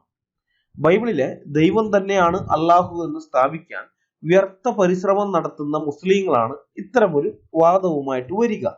അത് കേൾക്കുന്ന ഏതൊരു ക്രിസ്ത്യാനിയും ആ വാദത്തിനെ നിഷേധിക്കേണ്ടതാണ്, ഖണ്ഡനം ചെയ്യേണ്ടതാണ്. അതാണ് അജീഷ് ബ്രദർ ചെയ്തതും. അന്നേരം അജി പോൾ പറയുന്നത് എന്താണ്? യഹോവയുടെ എല്ലാ അട്രിബ്യൂട്ട്സും തുല്യമായി അള്ളാഹുവിൽ ഇല്ല എന്ന് പറയുന്നവർക്ക് ഇന്റഗ്രിറ്റി ഇല്ല, ഇന്റലക്ച്വൽ ഓണസ്റ്റി ഇല്ല, പിന്നെ വേറെന്തൊക്കെയോ ഇല്ല എന്നാണ്. ഒരുപക്ഷെ നിങ്ങൾ ചിന്തിച്ചേക്കാം, അജി പോൾ പറഞ്ഞതിൽ വസ്തുതയില്ലേ? ബൈബിളിലെ ദൈവത്തിന്റെ ആട്രിബ്യൂട്ട്സ് എല്ലാം മുഹമ്മദ് അള്ളാഹുവിനും ചാർത്തി കൊടുത്തിട്ടുണ്ടായിരിക്കുമല്ലോ. അതിനെക്കുറിച്ചല്ലേ അജി പോൾ പറഞ്ഞതെന്ന് നിങ്ങൾ ചിന്തിക്കുന്നുണ്ടെങ്കിൽ അതിനുള്ള മറുപടിയും കൂടി തരാം. അജി പോൾ പറഞ്ഞ ഈ കാര്യം ഒരു മുസ്ലിമാണ് പറഞ്ഞിരുന്നതെങ്കിൽ ഞാൻ അതിനെ ഇത്ര ഗൗരവത്തിലെടുക്കുകയില്ല. കാരണം അള്ളാഹു ദൈവമാണ് എന്ന് സ്ഥാപിക്കേണ്ടത് അവന്റെ ആവശ്യമാണ്. ബൈബിളിലെ പ്രവാചകന്മാർക്കെല്ലാം വെളിപ്പാട് കൊടുത്തത് അള്ളാഹു ആണെന്നാണ് അവൻ വിശ്വസിക്കുന്നത്. ബൈബിളിലെ ദൈവം തന്നെയാണ് അള്ളാഹു എന്ന് വിശ്വസിക്കുന്ന അവൻ ബൈബിളിലെ ദൈവത്തിന്റെ ആട്രിബ്യൂട്ട്സ് എല്ലാം അള്ളാഹുവിനും ഉണ്ട് എന്നായിരിക്കും വാദിക്കുക. അവൻ അങ്ങനെയേ വാദിക്കാൻ പറ്റുകയുള്ളൂ. അത്തരമൊരു വാദം ഒരു മുസ്ലിം ഉന്നയിക്കുമ്പോൾ അത് കേൾക്കുന്ന ക്രിസ്ത്യാനി ആ വാദത്തെ ഖണ്ഡിക്കേണ്ടവനാണ്. എന്നാൽ ഇവിടെ എന്താണ് സംഭവിച്ചത്?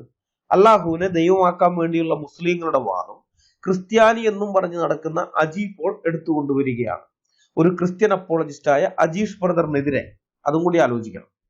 സത്യം പറഞ്ഞാൽ അള്ളാഹുവിന്റെ കേസിൽ മാത്രമല്ല, ഏതൊരു മതവിശ്വാസിയും ഇങ്ങനെ ഒരു വാദവുമായി വന്നാലും, അതായത് ബൈബിളിലെ ദൈവത്തിന്റെ സ്വഭാവങ്ങളും ഗുണങ്ങളും ഒരു ക്രിസ്ത്യാനി പറയുമ്പോൾ അതൊക്കെ തന്നെ തന്റെ മതത്തിലുള്ള ദൈവങ്ങളുടെയൊക്കെ പേരിൽ ഏത് മതവിശ്വാസി ആരോപിച്ചാലും, ഞങ്ങളുടെ മതത്തിലെ ഇന്ന ഇന്ന ദൈവങ്ങൾക്കെല്ലാം ഈ ഗുണമുണ്ട് എന്നൊക്കെ അവൻ പറഞ്ഞാൽ ആ പറഞ്ഞതിനെ ഖണ്ഡിച്ചു കളയണം ക്രിസ്ത്യാനി. അതാ ഒരു ക്രിസ്ത്യാനി എന്ന് പറഞ്ഞാൽ അങ്ങനെ ചെയ്യേണ്ടവനാണ്. കാരണം ഇങ്ങനെയുള്ള ഈ അവകാശവാദം ഉന്നയിക്കുന്ന ആളുകളുടെ ദൈവങ്ങളെ കുറിച്ച് കൂടുതൽ അന്വേഷിച്ച് ചെല്ലുമ്പോൾ അതെല്ലാം വെറും ആരോപിക്കൽ മാത്രമാണെന്നും അതിലൊന്നിലും കഴമ്പില്ലെന്നും നമുക്ക് വ്യക്തമാക്കി കൊടുക്കാൻ പറ്റും. അതായത് ഈ ഗുണങ്ങളെല്ലാം ആ ദൈവത്തിന്റെ മേൽ ആരോപിക്കുകയാണ്, അത്രേ ഉള്ളൂ. ഇപ്പൊ ഉദാഹരണം പറഞ്ഞാൽ, ദൈവം സ്നേഹമാകുന്നു എന്ന് ബൈബിളിലുണ്ട്. ഞങ്ങളുടെ ദൈവത്തിന് സ്നേഹമുണ്ട്, ഞങ്ങളെ അവൻ സ്നേഹിക്കുന്നു എന്ന് ഏത് മതത്തിൽപ്പെട്ടവനും പറയാം. അതായത് അവരുടെ ദൈവത്തിന്റെ കാര്യത്തിൽ ഏത് മതത്തിൽപ്പെട്ടവനും പറയാം.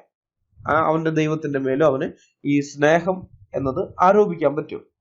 എന്നാൽ നിങ്ങളുടെ ദൈവം മനുഷ്യരെ സ്നേഹിക്കുന്നു എന്നുള്ളത് എങ്ങനെയാണ് നിങ്ങളുടെ ദൈവം വെളിപ്പെടുത്തിയിരിക്കുന്നത് എന്നൊരു ചോദ്യം അവരോട് തിരിച്ചു ചോദിച്ചാൽ അവരുടെ വാദത്തിന്റെ പൊള്ളത്തരം വെളിപ്പെട്ടു വരുന്നത് കാണാം.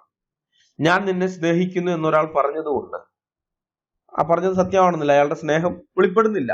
സ്നേഹം വെളിപ്പെടുത്തണം. സ്നേഹം വെളിപ്പെടുത്തിയെങ്കിൽ മാത്രമേ അയാൾ നമ്മളെ സ്നേഹിക്കുന്നു അല്ലെങ്കിൽ ഒരാളെ സ്നേഹിക്കുന്നു എന്ന് അറിയാനായിട്ട് സാധിക്കുകയുള്ളൂ. എങ്ങനെയാണ് സ്നേഹം വെളിപ്പെടുത്താൻ പറ്റുക? എങ്ങനെയാ?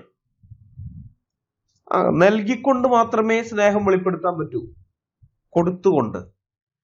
ഇപ്പോ ഒരാൾ പറയാണ് ഞാൻ എൻ്റെ മക്കളെ സ്നേഹിക്കുന്നു എന്ന്. പക്ഷെ അയാൾ തൻ്റെ മക്കൾക്ക് ഭക്ഷണമോ വസ്ത്രമോ വിദ്യാഭ്യാസമോ ഒന്നും നൽകുന്നില്ല, ഒന്നും കൊടുക്കുന്നില്ല.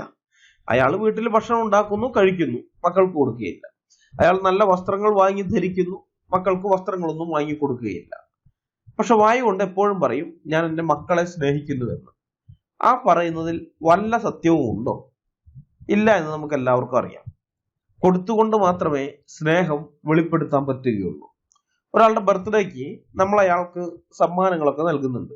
അല്ലെങ്കിൽ വിവാഹിതരാകുന്ന സുഹൃത്തുക്കൾക്ക് നമ്മൾ ഗിഫ്റ്റുകൾ നൽകുന്നു. അതും അല്ലെങ്കിൽ നമ്മുടെ സുഹൃത്തുക്കളോ അയൽവക്കക്കാരോ ഒരു പുതിയ വീട് പണിത് അതിൽ കയറി താമസിക്കുമ്പോൾ നമ്മൾ അവർക്ക് ഗിഫ്റ്റുകൾ നൽകുന്നു.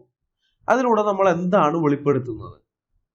നമ്മൾക്ക് അവരോട് സ്നേഹമുണ്ട് എന്നുള്ള കാര്യമാണ്. ആ സ്നേഹം നമ്മൾ പ്രദർശിപ്പിക്കുന്നതാണ് ഇതുപോലെ ഓരോ സമ്മാനങ്ങളൊക്കെ നൽകുന്നതിലൂടെ. കൊടുത്തുകൊണ്ട് മാത്രമേ നിങ്ങൾക്ക് നിങ്ങളുടെ സ്നേഹം വെളിപ്പെടുത്താൻ പറ്റുകയുള്ളൂ. നിങ്ങൾ കൊടുക്കുന്ന വസ്തുവിന്റെ മൂല്യം കൂടുന്നതനുസരിച്ച് ആ വ്യക്തിയോടുള്ള നിങ്ങളുടെ സ്നേഹത്തിന്റെ ആഴം വെളിപ്പെടുകയും ചെയ്യും. നിങ്ങൾ ജീവന് തുല്യം സ്നേഹിക്കുന്ന ഒരാൾക്ക് കൊടുക്കുന്ന ഗിഫ്റ്റും നിങ്ങളുടെ പരിചയക്കാരൻ മാത്രമായ ഒരാൾക്ക് കൊടുക്കുന്ന ഗിഫ്റ്റും ഒരിക്കലും ഒരുപോലെ ഉള്ളതായിരിക്കില്ല. സ്നേഹവും അടുപ്പവും കൂടുന്തോറും നിങ്ങൾ കൊടുക്കുന്ന സമ്മാനങ്ങളുടെ മൂല്യവും കൂടും. ഞാൻ ഈ പറഞ്ഞ കാര്യത്തിൽ സുബോധമുള്ള ആർക്കും എതിരഭിപ്രായം ഉണ്ടാകില്ല എന്നാണ് എൻ്റെ ബോധ്യം. ഇവിടെയാണ് ഞാൻ നേരത്തെ ചോദിച്ച ചോദ്യം പ്രസക്തമാകുന്നത്. നിങ്ങളുടെ ദൈവം മനുഷ്യരെ സ്നേഹിക്കുന്നു എന്നുള്ളത് എങ്ങനെയാണ് നിങ്ങളുടെ ദൈവം വെളിപ്പെടുത്തിയിരിക്കുന്നത് എന്ന ചോദ്യം. ലോകത്തിലുള്ള ഒരു മതത്തിന്റെയും അനുയായികൾക്ക് ഈ ചോദ്യത്തിന് ഉത്തരവുണ്ടാകില്ല. അള്ളാഹു എന്നെ സ്നേഹിക്കുന്നു എന്ന് പറയാൻ ഏതെങ്കിലും ഒരു മുസ്ലിം ധൈര്യപ്പെട്ടാൽ തിരിച്ച് അവനോട് ക്രിസ്ത്യാനി ചോദിക്കണം, നിന്റെ അള്ളാഹു നിന്നെ സ്നേഹിക്കുന്നു എന്നുള്ളത് എങ്ങനെയാണ് വെളിപ്പെടുത്തിയിരിക്കുന്നതെന്ന്. അവന് ഉത്തരം പറയാൻ പറ്റാതെ ബബ്ബയടിച്ച് മാനത്ത് നോക്കി നിൽക്കുന്നത് നിങ്ങൾക്ക് കാണാൻ പറ്റും. എന്നാൽ ഇതേ ചോദ്യം യേശുക്രിസ്തുവിനെ കർത്താവും രക്ഷിതാവുമായി സ്വീകരിച്ച് ആത്മരക്ഷ പ്രാപിച്ച ഞങ്ങളോട് ചോദിച്ചാൽ ഞങ്ങൾക്കതിന് വ്യക്തമായ ഉത്തരമുണ്ട്. ഞങ്ങളുടെ ദൈവം എങ്ങനെയാണ് ഞങ്ങളെയും ഈ ലോകത്തിലുള്ള സകല മനുഷ്യരെയും സ്നേഹിച്ചത് എന്ന് ഞങ്ങൾ വ്യക്തമായിട്ട് പറയും. യോഹന്നാൻ 3:16 ഞങ്ങളോട് ചോദിച്ച ചോദ്യത്തിനുള്ള ഉത്തരം. തന്റെ ഏകജാതനായ പുത്രനിൽ വിശ്വസിക്കുന്ന ഏവനും നശിച്ചു പോകാതെ നിത്യജീവൻ പ്രാപിക്കേണ്ടതിന് ദൈവം അവനെ നൽകുവാൻ തക്കവണ്ണം ലോകത്തെ അത്രമാത്രം സ്നേഹിച്ചു. ഇതാണ് ബൈബിളിൽ പറയുന്നത്. ബൈബിളിലെ പിതാവായ ദൈവം ലോകത്തിലുള്ള മനുഷ്യരെയെല്ലാം താൻ സ്നേഹിക്കുന്നു എന്ന് വെറുതെ വാക്കുകൾ കൊണ്ട് പറയുകയായിരുന്നില്ല.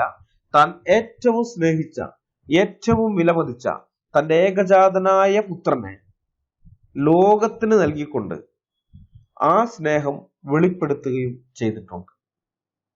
യേശുക്രിസ്തു എന്ന നാമത്തിൽ വെളിപ്പെട്ട പുത്രനായ ദൈവം മനുഷ്യവർഗത്തിനോടുള്ള തന്റെ സ്നേഹം വെളിപ്പെടുത്തിയത് വെറും വാക്കുകൾ കൊണ്ടായിരുന്നില്ല.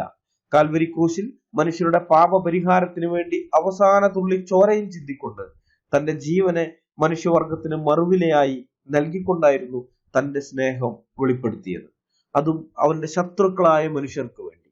റോമാലേഖനം 5-ാം അധ്യായത്തിന്റെ 6 മുതൽ 10 വരെയുള്ള വാക്യങ്ങളിൽ നാം വായിക്കുന്നുണ്ട്, നാം ബലഹീനരായിരിക്കുമ്പോൾ, അബദ്ധരായിരിക്കുമ്പോൾ, പാപികളായിരിക്കുമ്പോൾ, നാം ദൈവത്തോട് ശത്രുക്കളായിരിക്കുമ്പോൾ തന്നെയാണ് ക്രിസ്തു നമുക്ക് വേണ്ടി മരിച്ചത് എന്ന്.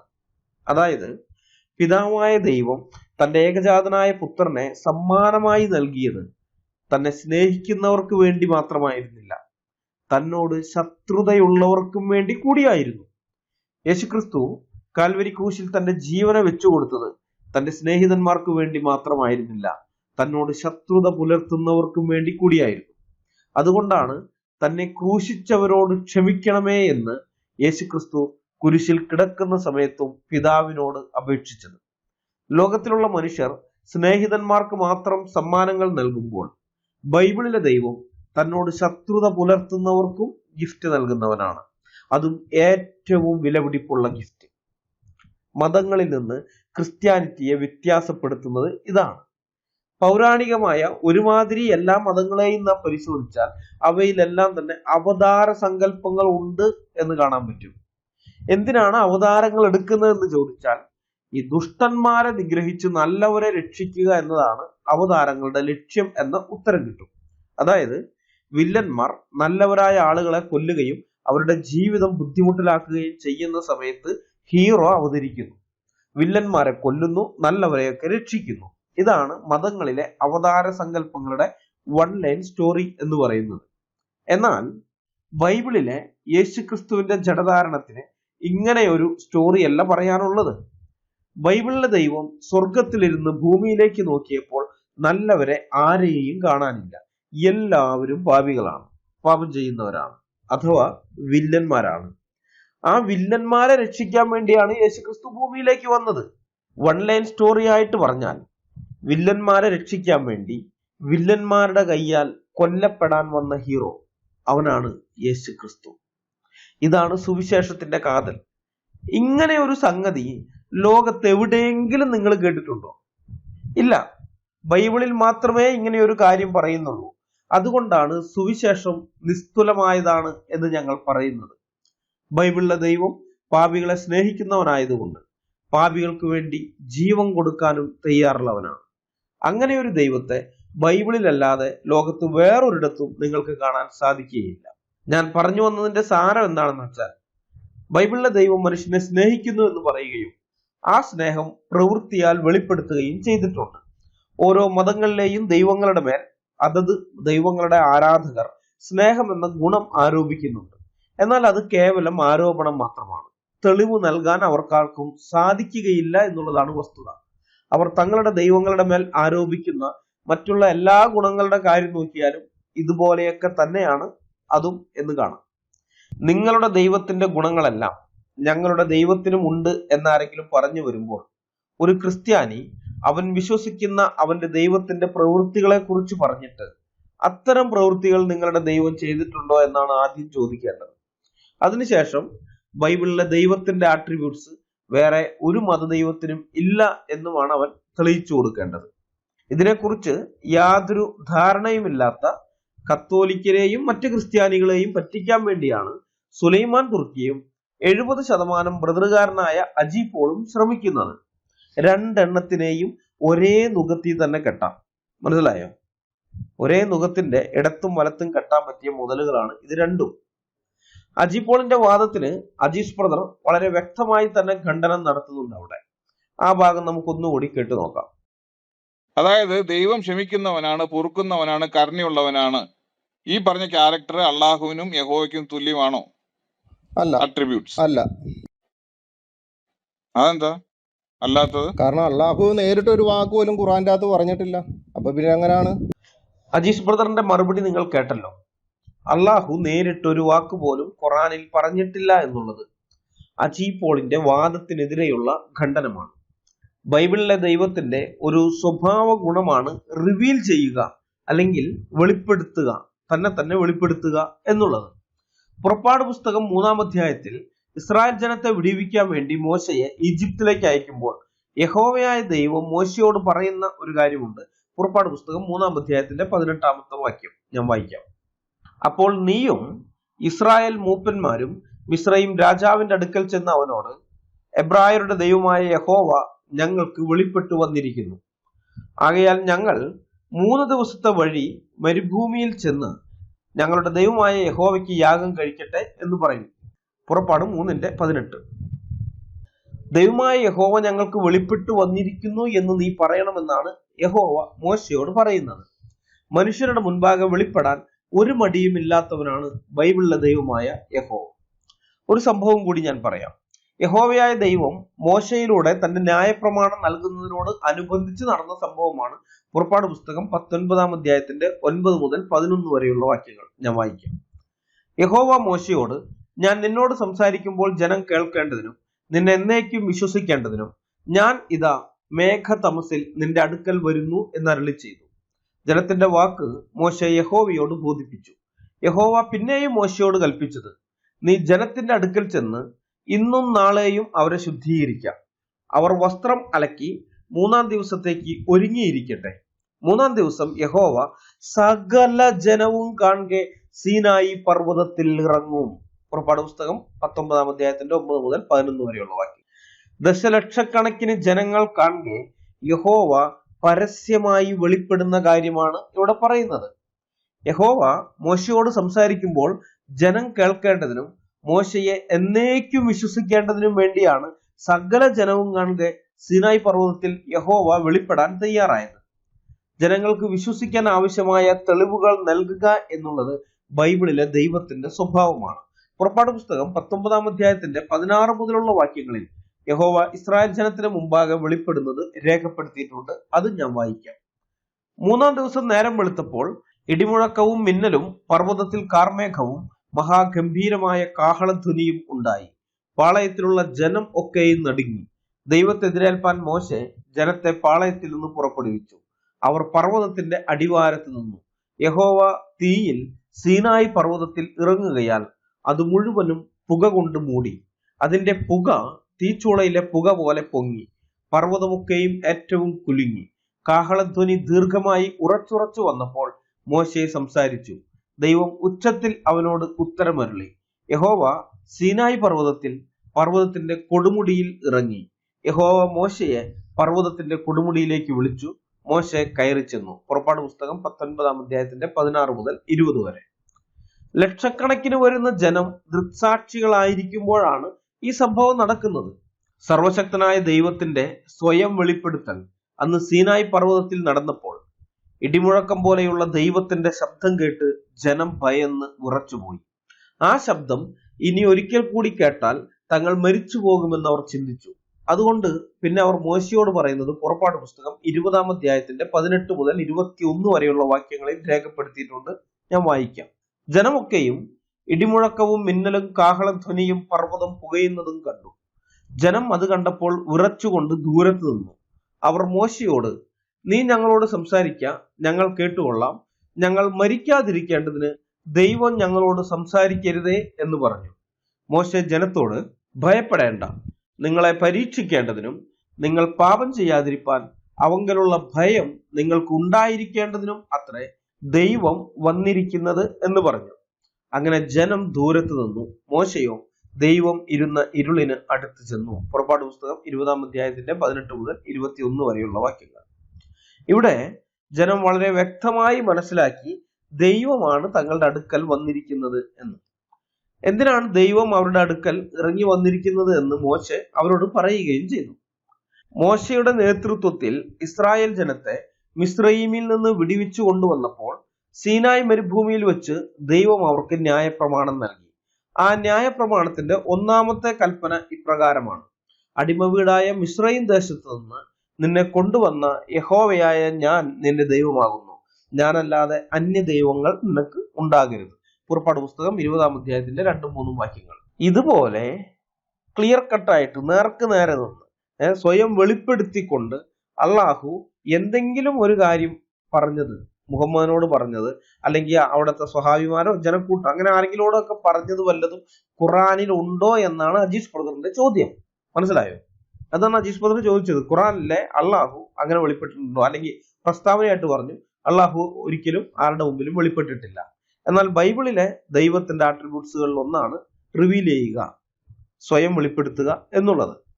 അത് ദൈവം ചെയ്തിട്ടുണ്ട്, അവിടെ ഇല്ല. അതാണ് അജീഷ് ബ്രദർ പറഞ്ഞത്. മോശയുടെ അടുത്തേക്ക് യഹോവ ഏതെങ്കിലും ഒരു ദൂതനെ വിട്ടിട്ട് ആ ദൂതനെ കൊണ്ട് പറയിപ്പിക്കുകയായിരുന്നില്ല. അടിമ വീടായ മിസ്രയീം ദേശത്ത് നിന്ന് നിന്നെ കൊണ്ടുവന്ന യഹോവയായ അവൻ നിന്റെ ദൈവമാകുന്നു. അവനല്ലാതെ അന്യ ദൈവങ്ങൾ നിനക്കുണ്ടാകരുതെന്ന് അവനെന്നല്ല പറഞ്ഞത്. മറിച്ച് ദൈവം, യഹോവയായ ദൈവം നേരിട്ടാണ് മോശയോട് സംസാരിക്കുന്നതും പ്രമാണം നൽകുന്നതും. മനസ്സിലായോ? അതുകൊണ്ടാണ് ഞാൻ എന്ന് പറയാൻ ദൈവത്തിന് സാധിച്ചു. ഞാൻ നിന്നെ മിസ്രയീം ദേശത്ത് നിന്ന് കൊണ്ടുവന്ന നിന്റെ ദൈവമാകുന്നു, ഞാനല്ലാതെ അന്യ ദൈവങ്ങൾ നിനക്ക് ഉണ്ടാകരുതെന്ന്. അതുപോലെ ഞാനല്ലാതെ വേറൊരു ദൈവമില്ല എന്ന് മുഹമ്മദിനോട് അള്ളാഹു നേരിട്ട് പറഞ്ഞിട്ടുണ്ടോ എന്ന് ചോദിച്ചാൽ ഇല്ല എന്നാണ് ഉത്തരം. മുഹമ്മദിന് മുൻപാകെ ഒരിക്കലും അള്ളാഹു വെളിപ്പെട്ടിട്ടില്ല. ലക്ഷക്കണക്കിന് വരുന്ന ഇസ്രായേൽ ജനത്തിന് മുൻപാകെ യഹോവ വെളിപ്പെട്ടതുപോലെ അത്ര ലക്ഷക്കണക്കിന് വരുന്ന ആൾക്കാരുടെ മുമ്പിൽ വെളിപ്പെടണമെന്നൊന്നുമില്ല. കേവലം 10 100 അല്ലെങ്കിൽ 100 വേണ്ട, 10 20 അതൊന്നും വേണ്ട, 2 3 പേര്, അത്രയെങ്കിലും ആളുകളുടെ മുമ്പിൽ പോലും അള്ളാഹു വെളിപ്പെട്ടിട്ടില്ല. അങ്ങനെ ഇരിക്കെ യഹോവയുടെ ആട്രിബ്യൂട്ട്സ് എല്ലാം തന്നെ തുല്യ അളവിൽ അള്ളാഹുവിലും ഉണ്ട് എന്ന് അജി പോൾ വാദിക്കുന്നത് വിവരക്കേടാണെന്നാണ് അജീഷ് ബ്രദർ അവിടെ തെളിയിച്ചത്. ഏതായാലും അതിനുശേഷം അജി പോളിന്റെ കൺട്രോൾ മുഴുവൻ പോയി. പിന്നെ അന്ന് മുതൽ ഇന്ന് വരെ ഈ വീഡിയോ എഡിറ്റ് ചെയ്യുന്ന സമയം വരെ ക്ലബ് ഹൗസിൽ അജി പോൾ ഞങ്ങളെ ചീത്ത വിളിയും വ്യക്തി അധിക്ഷേപവും തുടരുകയാണ്. കൂടാതെ വാട്സാപ്പ് ഗ്രൂപ്പുകളിൽ അതിന്റെ ബാക്കിയുമുണ്ട്. ഈ ഷിബു പീഡിയക്കലിനെ പോലെയുള്ള തെറിയന്മാരെ കൊണ്ടുവന്ന് ഞങ്ങളെ തെറി വിളിപ്പിക്കുന്നതാണ് ക്ലബ് ഹൗസിൽ ഈ പുള്ളിയുടെ സ്ഥിരം പരിപാടി, അജി പോളിന്റെ സ്ഥിരം പരിപാടി. ദൈവം അനുവദിച്ചാൽ ആ തെറിവിളികളെ കുറിച്ച് വേറൊരു വീഡിയോയിൽ വിശദമാക്കാം. ഈ 70% ബ്രദറുകാരനായ അജി പോളിന്റെ റൂമിൽ ഞങ്ങളെ തെറി വിളിക്കാൻ വേണ്ടി കയറി ചെല്ലുന്നവന്മാരെല്ലാം അജി സാറ് പറഞ്ഞത് സത്യമാണെന്നും പറഞ്ഞ് അജി പോളിനെ പൊക്കിയടിക്കുകയും ചെയ്യുന്നുണ്ട്. ട്രൂത്ത് ഫൈറ്റേഴ്സ് സത്യം പറയുന്നത് കൊണ്ടും സത്യത്തിനു വേണ്ടി നിലകൊള്ളുന്നത് കൊണ്ടും സോഷ്യൽ മീഡിയയിൽ ഞങ്ങളോട് എതിർപ്പുള്ളവർ അനേകരാണ്. അതുകൊണ്ട് തന്നെ ഞങ്ങളെ തെറി വിളിക്കാൻ ഏതൊരു വേദി കിട്ടിയാലും അവരെല്ലാം ഒരുമിക്കും. അത് അജി പോളിനും അറിയാവുന്ന കാര്യമാണ്. അതുകൊണ്ട് ഞങ്ങളെ തെറി വിളിക്കാൻ വേണ്ടി അജി പോൾ ക്ലബ് ഹൗസിൽ റൂം ഓപ്പൺ ചെയ്തു കൊടുക്കും. അവിടെ ഞങ്ങളെ തെറി വിളിക്കാൻ വരുന്നവർക്ക് അത്താഴത്തിൽ പ്രധാന സ്ഥലവും പള്ളിയിൽ മുഖ്യാസനവും അങ്ങാടിയിൽ വന്ദനവും മനുഷ്യർ റബ്ബി എന്ന് വിളിക്കുന്നതും ഏറെ ഇഷ്ടമുള്ള ഈ അജി പോളിനെ പൊക്കിയടിക്കാതെ വേറെ നിവൃത്തിയില്ല അവർക്ക്. അതുകൊണ്ട് അവർ പറയും, അജി പോളിനെ വലിയ സംഭവമായിട്ട് പറയും, അജി സാറ് പറയുന്നതാണ് ശരി, ഞങ്ങൾക്ക് അത് കൃത്യമായി മനസ്സിലായി എന്നൊക്കെ അവര് പൊക്കിയടിക്കും. അജി പോൾ അതൊക്കെ കേട്ട് വിജൃംഭിതനായി ഞങ്ങളെ കളിയാക്കുന്നൊക്കെ ഉണ്ട്. ഞങ്ങൾക്ക് കോംപ്രഹെൻഷന്റെ ഇഷ്യൂ ഉണ്ട് എന്നൊക്കെ പറഞ്ഞിട്ട്, അതായത് മറ്റൊരാൾ പറയുന്നത് കോംപ്രഹെൻസ് ചെയ്യാനുള്ള കപ്പാസിറ്റി ഞങ്ങൾക്കില്ല, അത് ഉൾക്കൊള്ളാൻ അല്ലെങ്കിൽ അത് ഗ്രഹിക്കാനുള്ള ശേഷി ഞങ്ങൾക്കില്ല എന്നൊക്കെയാണ് അജി പോൾ തട്ടിവിടുന്നത്. ആ ക്ലിപ്പും കേട്ട് നോക്കാം. ഇത് മനസ്സിലാക്കിയ റോക്കറ്റ് ഇവിടെ മുസാഫിർ വന്നിരുന്നു പറഞ്ഞു, ഇവിടെ ഹിന്ദുക്കളായ ആൾക്കാർ വന്നിരുന്ന് താഴെ ഇരുന്ന് കമന്റ് ഇട്ടു, നിരീശ്വരവാദി പറഞ്ഞു. നമ്മൾ പറഞ്ഞ എന്താ, ഇവർക്ക് മാത്രം മനസ്സിലാവില്ല, അതൊരു പ്രത്യേകതരം പ്രശ്നമാണല്ലോ. കത്തോലിക്കരോ എന്ന് പറഞ്ഞു, ഇവർക്ക് മാത്രം നമ്മൾ ഈ പറഞ്ഞ മനസ്സിലാവില്ല.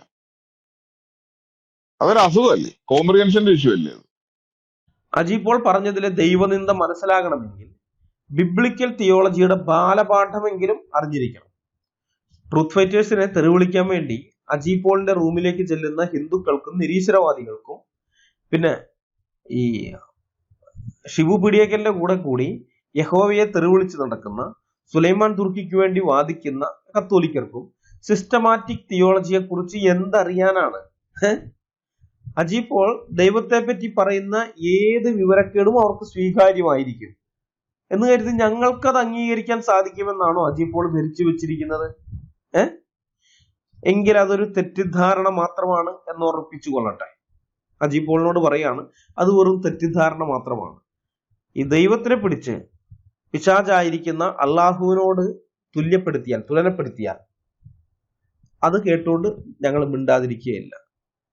ഞങ്ങളെ സംബന്ധിച്ച് ഞങ്ങളുടെ ദൈവം തുല്യതയില്ലാത്തവനാണ്, സാമ്യങ്ങളില്ലാത്തവൻ, അവനോട് തുല്യനായിട്ട് ആരുമില്ല. അന്നേരം ഈ അറേബ്യൻ കാട്ടറബികൾ ആരാധിച്ചു വന്നിരുന്ന അവരുടെ പഴയ ആ പാഗൻ ഗോത്ര ദൈവത്തെ മുഹമ്മദ് പിടിച്ച് ഏകദൈവം എന്ന് പറഞ്ഞ് സ്ഥാനക്കയറ്റം കൊടുത്തി, പ്രൊമോഷൻ കൊടുത്ത് ഒരു ഇന്റർനാഷണൽ ലെവലിലേക്ക് മാറ്റിയപ്പോൾ ആ അള്ളാഹുവിനെ ഞങ്ങളുടെ ദൈവത്തിന് തുല്യമാക്കാൻ നോക്കിയാൽ, ഞങ്ങളുടെ ദൈവത്തിലുള്ള എല്ലാ അട്രിബ്യൂട്ട്സും തുല്യമായി തന്നെ ആ അള്ളാഹുവിനും ഉണ്ടെന്നൊക്കെ പറഞ്ഞുകൊണ്ട് വന്നാൽ സമ്മതിച്ചു തരാൻ പ്രയാസമാണ്. 1 ഇഞ്ച് പോലും ഞങ്ങൾ സമ്മതിച്ചു തരില്ല. മനസ്സിലായോ? അത്തരം ഒരു വാദത്തിന് കാല് കുത്താനുള്ള ഇടം പോലും ബൈബിളിലില്ല. അത് ഞങ്ങൾക്കറിയാം. ഞങ്ങൾ ബൈബിള് വായിച്ചിട്ടുള്ള ആളുകളാണ്. അതുകൊണ്ടാണ് ഞങ്ങൾ ഖുറാനും വായിച്ചിട്ടുണ്ട്. ഇത് രണ്ടും വായിച്ചിട്ടുള്ളത് കൊണ്ട് ബൈബിളിലെ ദൈവത്തിന്റെ ക്യാരക്ടർ ദൈവം വെളിപ്പെടുത്തിയിരിക്കുന്നിടത്തോളം ഞങ്ങൾക്കറിയാം. അതുപോലെ അള്ളാഹുവിനെ കുറിച്ച് അതിന്റെ അകത്തും എഴുതിയിരിക്കുന്നത് മലക്ക് വന്ന് മുഹമ്മദിന് വെളിപ്പെടുത്തിയെന്നാണ് പറയുന്നത്. എന്തോ ആകട്ടെ, അതിനകത്ത് എഴുതി വെച്ചിരിക്കുന്ന ആ കാര്യങ്ങൾ അതും ഞങ്ങൾ വായിച്ചിട്ടുള്ളതുകൊണ്ട് ഞങ്ങൾക്കറിയാം. മനസ്സിലായോ? അതുകൊണ്ട് ഇങ്ങനെയുള്ള ദൈവദൂഷണങ്ങൾ അജി പോൾ പറയുമ്പോൾ, ബ്രദറുകാരനല്ലേ, കുറഞ്ഞ പക്ഷെ 70% ബ്രദറുകാരനല്ലേ എന്നൊക്കെ ചിന്തിച്ച് മിണ്ടാതിരുന്നു തരും. ബ്രദറുകാരനായ ഞാൻ മിണ്ടാതിരുന്നു തരും എന്ന് വിചാരിക്കേണ്ട. ഞാൻ മാത്രമല്ല, ഷിജുമോൻ തങ്കപ്പൻ ബ്രദർ, അദ്ദേഹം ബ്രദറുകാരനാണ്. അതുപോലെ ജെയിംസ് വർഗീസ് അങ്കിള്, അദ്ദേഹം ബ്രദറുകാരനാണ്. ഈ ഇവരെല്ലാം ശക്തമായിട്ട് എതിർക്കുന്നുണ്ട്. പിന്നെ ബ്രദറുകാരുടെ വാട്സാപ്പ് ഗ്രൂപ്പുകളിലും അവരും എതിർക്കുന്നുണ്ട്. അവർ പബ്ലിക്കിലൊന്നും പറയുന്നില്ലെന്നേ ഉള്ളൂ. പറ്റില്ല, ഞങ്ങളുടെ ദൈവത്തിന്റെ മേൽ ഇത്തരം ദൈവദൂഷണങ്ങൾ ആരോപിക്കാൻ ഞങ്ങൾ സമ്മതിക്കുകയില്ല, ശക്തമായിട്ട് എതിർത്തിരിക്കും. എന്നാലും നമുക്ക് സുലൈമാൻ തുർക്കിയിലേക്ക് തിരിച്ചു പോകാം. സുലൈമാൻ തുർക്കിയുടെ വാദത്തിന്റെ പൊള്ളത്തരം വ്യക്തമാക്കാൻ ഞാൻ ഒരു ക്ലിപ്പ് കൂടി കേൾപ്പിക്കാം. പക്ഷെ അങ്ങനെ ഒന്നും പെട്ടിട്ടില്ലല്ലോ. പെട്ടാൽ വല്ല ചൊവ്വാഗ്രഹത്തിലും അങ്ങനെ പോയി പെട്ടാലോ? ഞാൻ പറയും. അങ്ങനെ ഒരു നാരായണന്റെ ഇടയിൽ പോയി പെട്ടാൽ ഞാൻ പറയും. അങ്ങനെ ഒരു മഹാദേവന്റെ ഇടയിൽ പോയി പെട്ടാൽ ഞാൻ പറയും. അങ്ങനെ പെട്ടതാണ് മുസ്ലിമീങ്ങളുടെ ഇടയിലെ അള്ളാഹ്. സുലൈമാന്റെ വഞ്ചന കൃത്യമായി വെളിപ്പെടുന്നത് ഇവിടെയാണ്. യേശു എന്ന പേർ കേട്ടിട്ടില്ലാത്ത, യഹോവ എന്ന പേര് കേട്ടിട്ടില്ലാത്ത, യഹോവയുടെ ഗുണങ്ങളെക്കുറിച്ച് പറഞ്ഞാൽ അതേ ഗുണങ്ങളെല്ലാം തങ്ങളുടെ ദൈവത്തിനും ഉണ്ട് എന്ന് പറയുന്ന ആളുകളുടെ ഇടയിൽ പോയി പെട്ടാൽ അവരുടെ ദൈവത്തിന്റെ പേര് യഹോവ എന്നതിന് പകരമായി താൻ ഉപയോഗിക്കും. ദൈവം ഇച്ഛിച്ചാൽ എന്ന് പറയുന്നതിന് പകരം ഇൻഷാ അള്ളാ എന്ന് വെച്ചാൽ അള്ളാഹു ഇച്ഛിച്ചാൽ, ഇൻഷാ നാരായണ, നാരായണൻ ഇച്ഛിച്ചാൽ, ഇൻഷാ മഹാദേവ, മഹാദേവൻ ഇച്ഛിച്ചാൽ എന്ന് താൻ പറയുമെന്നാണ് സുലൈമാൻ ഇവിടെ പറയുന്നത്. സുലൈമാൻ തുർക്കി പറഞ്ഞ ഈ ഉദാഹരണം അടിമുടി ലോജിക്കൽ ഫാലസി നിറഞ്ഞതാണ്. സുലൈമാൻ ഇൻഷാ അള്ളാ പറഞ്ഞത് സത്യദൈവത്തെ അറിയാത്ത ഏതെങ്കിലും ജനവിഭാഗങ്ങളുടെ അടുക്കൽ ചെന്ന് പെട്ടപ്പോൾ ആണോ? അല്ല. അല്ലാഹു എന്ന് മാത്രം കേട്ടിട്ടുള്ള, അല്ലെങ്കിൽ ദൈവം എന്ന് പറഞ്ഞാൽ അത് അല്ലാഹു മാത്രമാണ് എന്ന് ചിന്തിക്കുന്ന മുസ്ലിങ്ങൾ ലോകത്തുണ്ട്. അവർ അങ്ങനെയുള്ള മുസ്ലിങ്ങൾ ജീവിക്കുന്ന പ്രദേശങ്ങൾ ഈ ലോകത്തുണ്ട്. മറ്റു ദൈവങ്ങളെ കുറിച്ച് അവിടെ മിണ്ടാൻ പോലും അനുവാദമില്ല. മിണ്ടിയാൽ അവന്റെ തലയെടുക്കും. ഇപ്പോ ഈ താലിബാൻ ഭരിക്കുന്ന അഫ്ഗാനിസ്ഥാൻ ഉണ്ടല്ലോ, ഇപ്പോഴത്തെ അഫ്ഗാനിസ്ഥാൻ, അവിടുത്തെ സ്ഥിതി അങ്ങനെയാണ്. ഇസ്ലാമിക് സ്റ്റേറ്റിന് അധികാരമുണ്ടായിരുന്ന ഇടങ്ങളിൽ അങ്ങനെ ആയിരുന്നു. അതുപോലെയുള്ള പ്രദേശങ്ങളിൽ ജീവിക്കുന്ന മുസ്ലിങ്ങളുടെ ഇടയിലേക്ക് സുവിശേഷം പറയാൻ പോയപ്പോഴാണോ സുലൈമാൻ തുർക്കി ഇൻഷാ അള്ളാ എന്ന് പറഞ്ഞത്? ആണെങ്കിൽ നമുക്ക് വേണമെങ്കിൽ വാദത്തിന് സമ്മതിച്ചു കൊടുക്കാം. കാരണം ഈ പുള്ളി ദൈവം എന്ന് പറഞ്ഞാലും അവർ അള്ളാന്നേ മനസ്സിലാക്കുകയുള്ളൂ. അവര് അള്ളാന്ന് തന്നെ എടുക്കും. അതുകൊണ്ട് അള്ളാ എന്ന് തന്നെ പറഞ്ഞു, അങ്ങനെയൊക്കെ വേണമെങ്കിൽ വാദിക്കാം.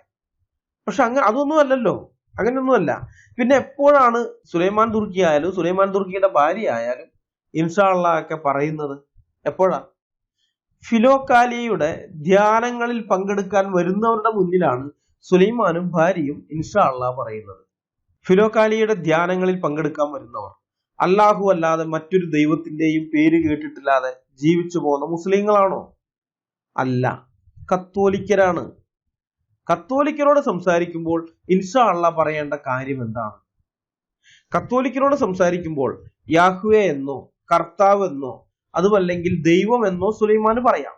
അതൊന്നും പറയാതെ എന്തിനാണ് അല്ലാഹു എന്ന അറേബ്യൻ കാട്ടർബി ഗോത്രദേവന്റെ പേര് അവരുടെ തലച്ചോറിലേക്ക് ഇഞ്ചക്ട് ചെയ്യുന്നത്? അതിന്റെ ആവശ്യം എന്താണ്?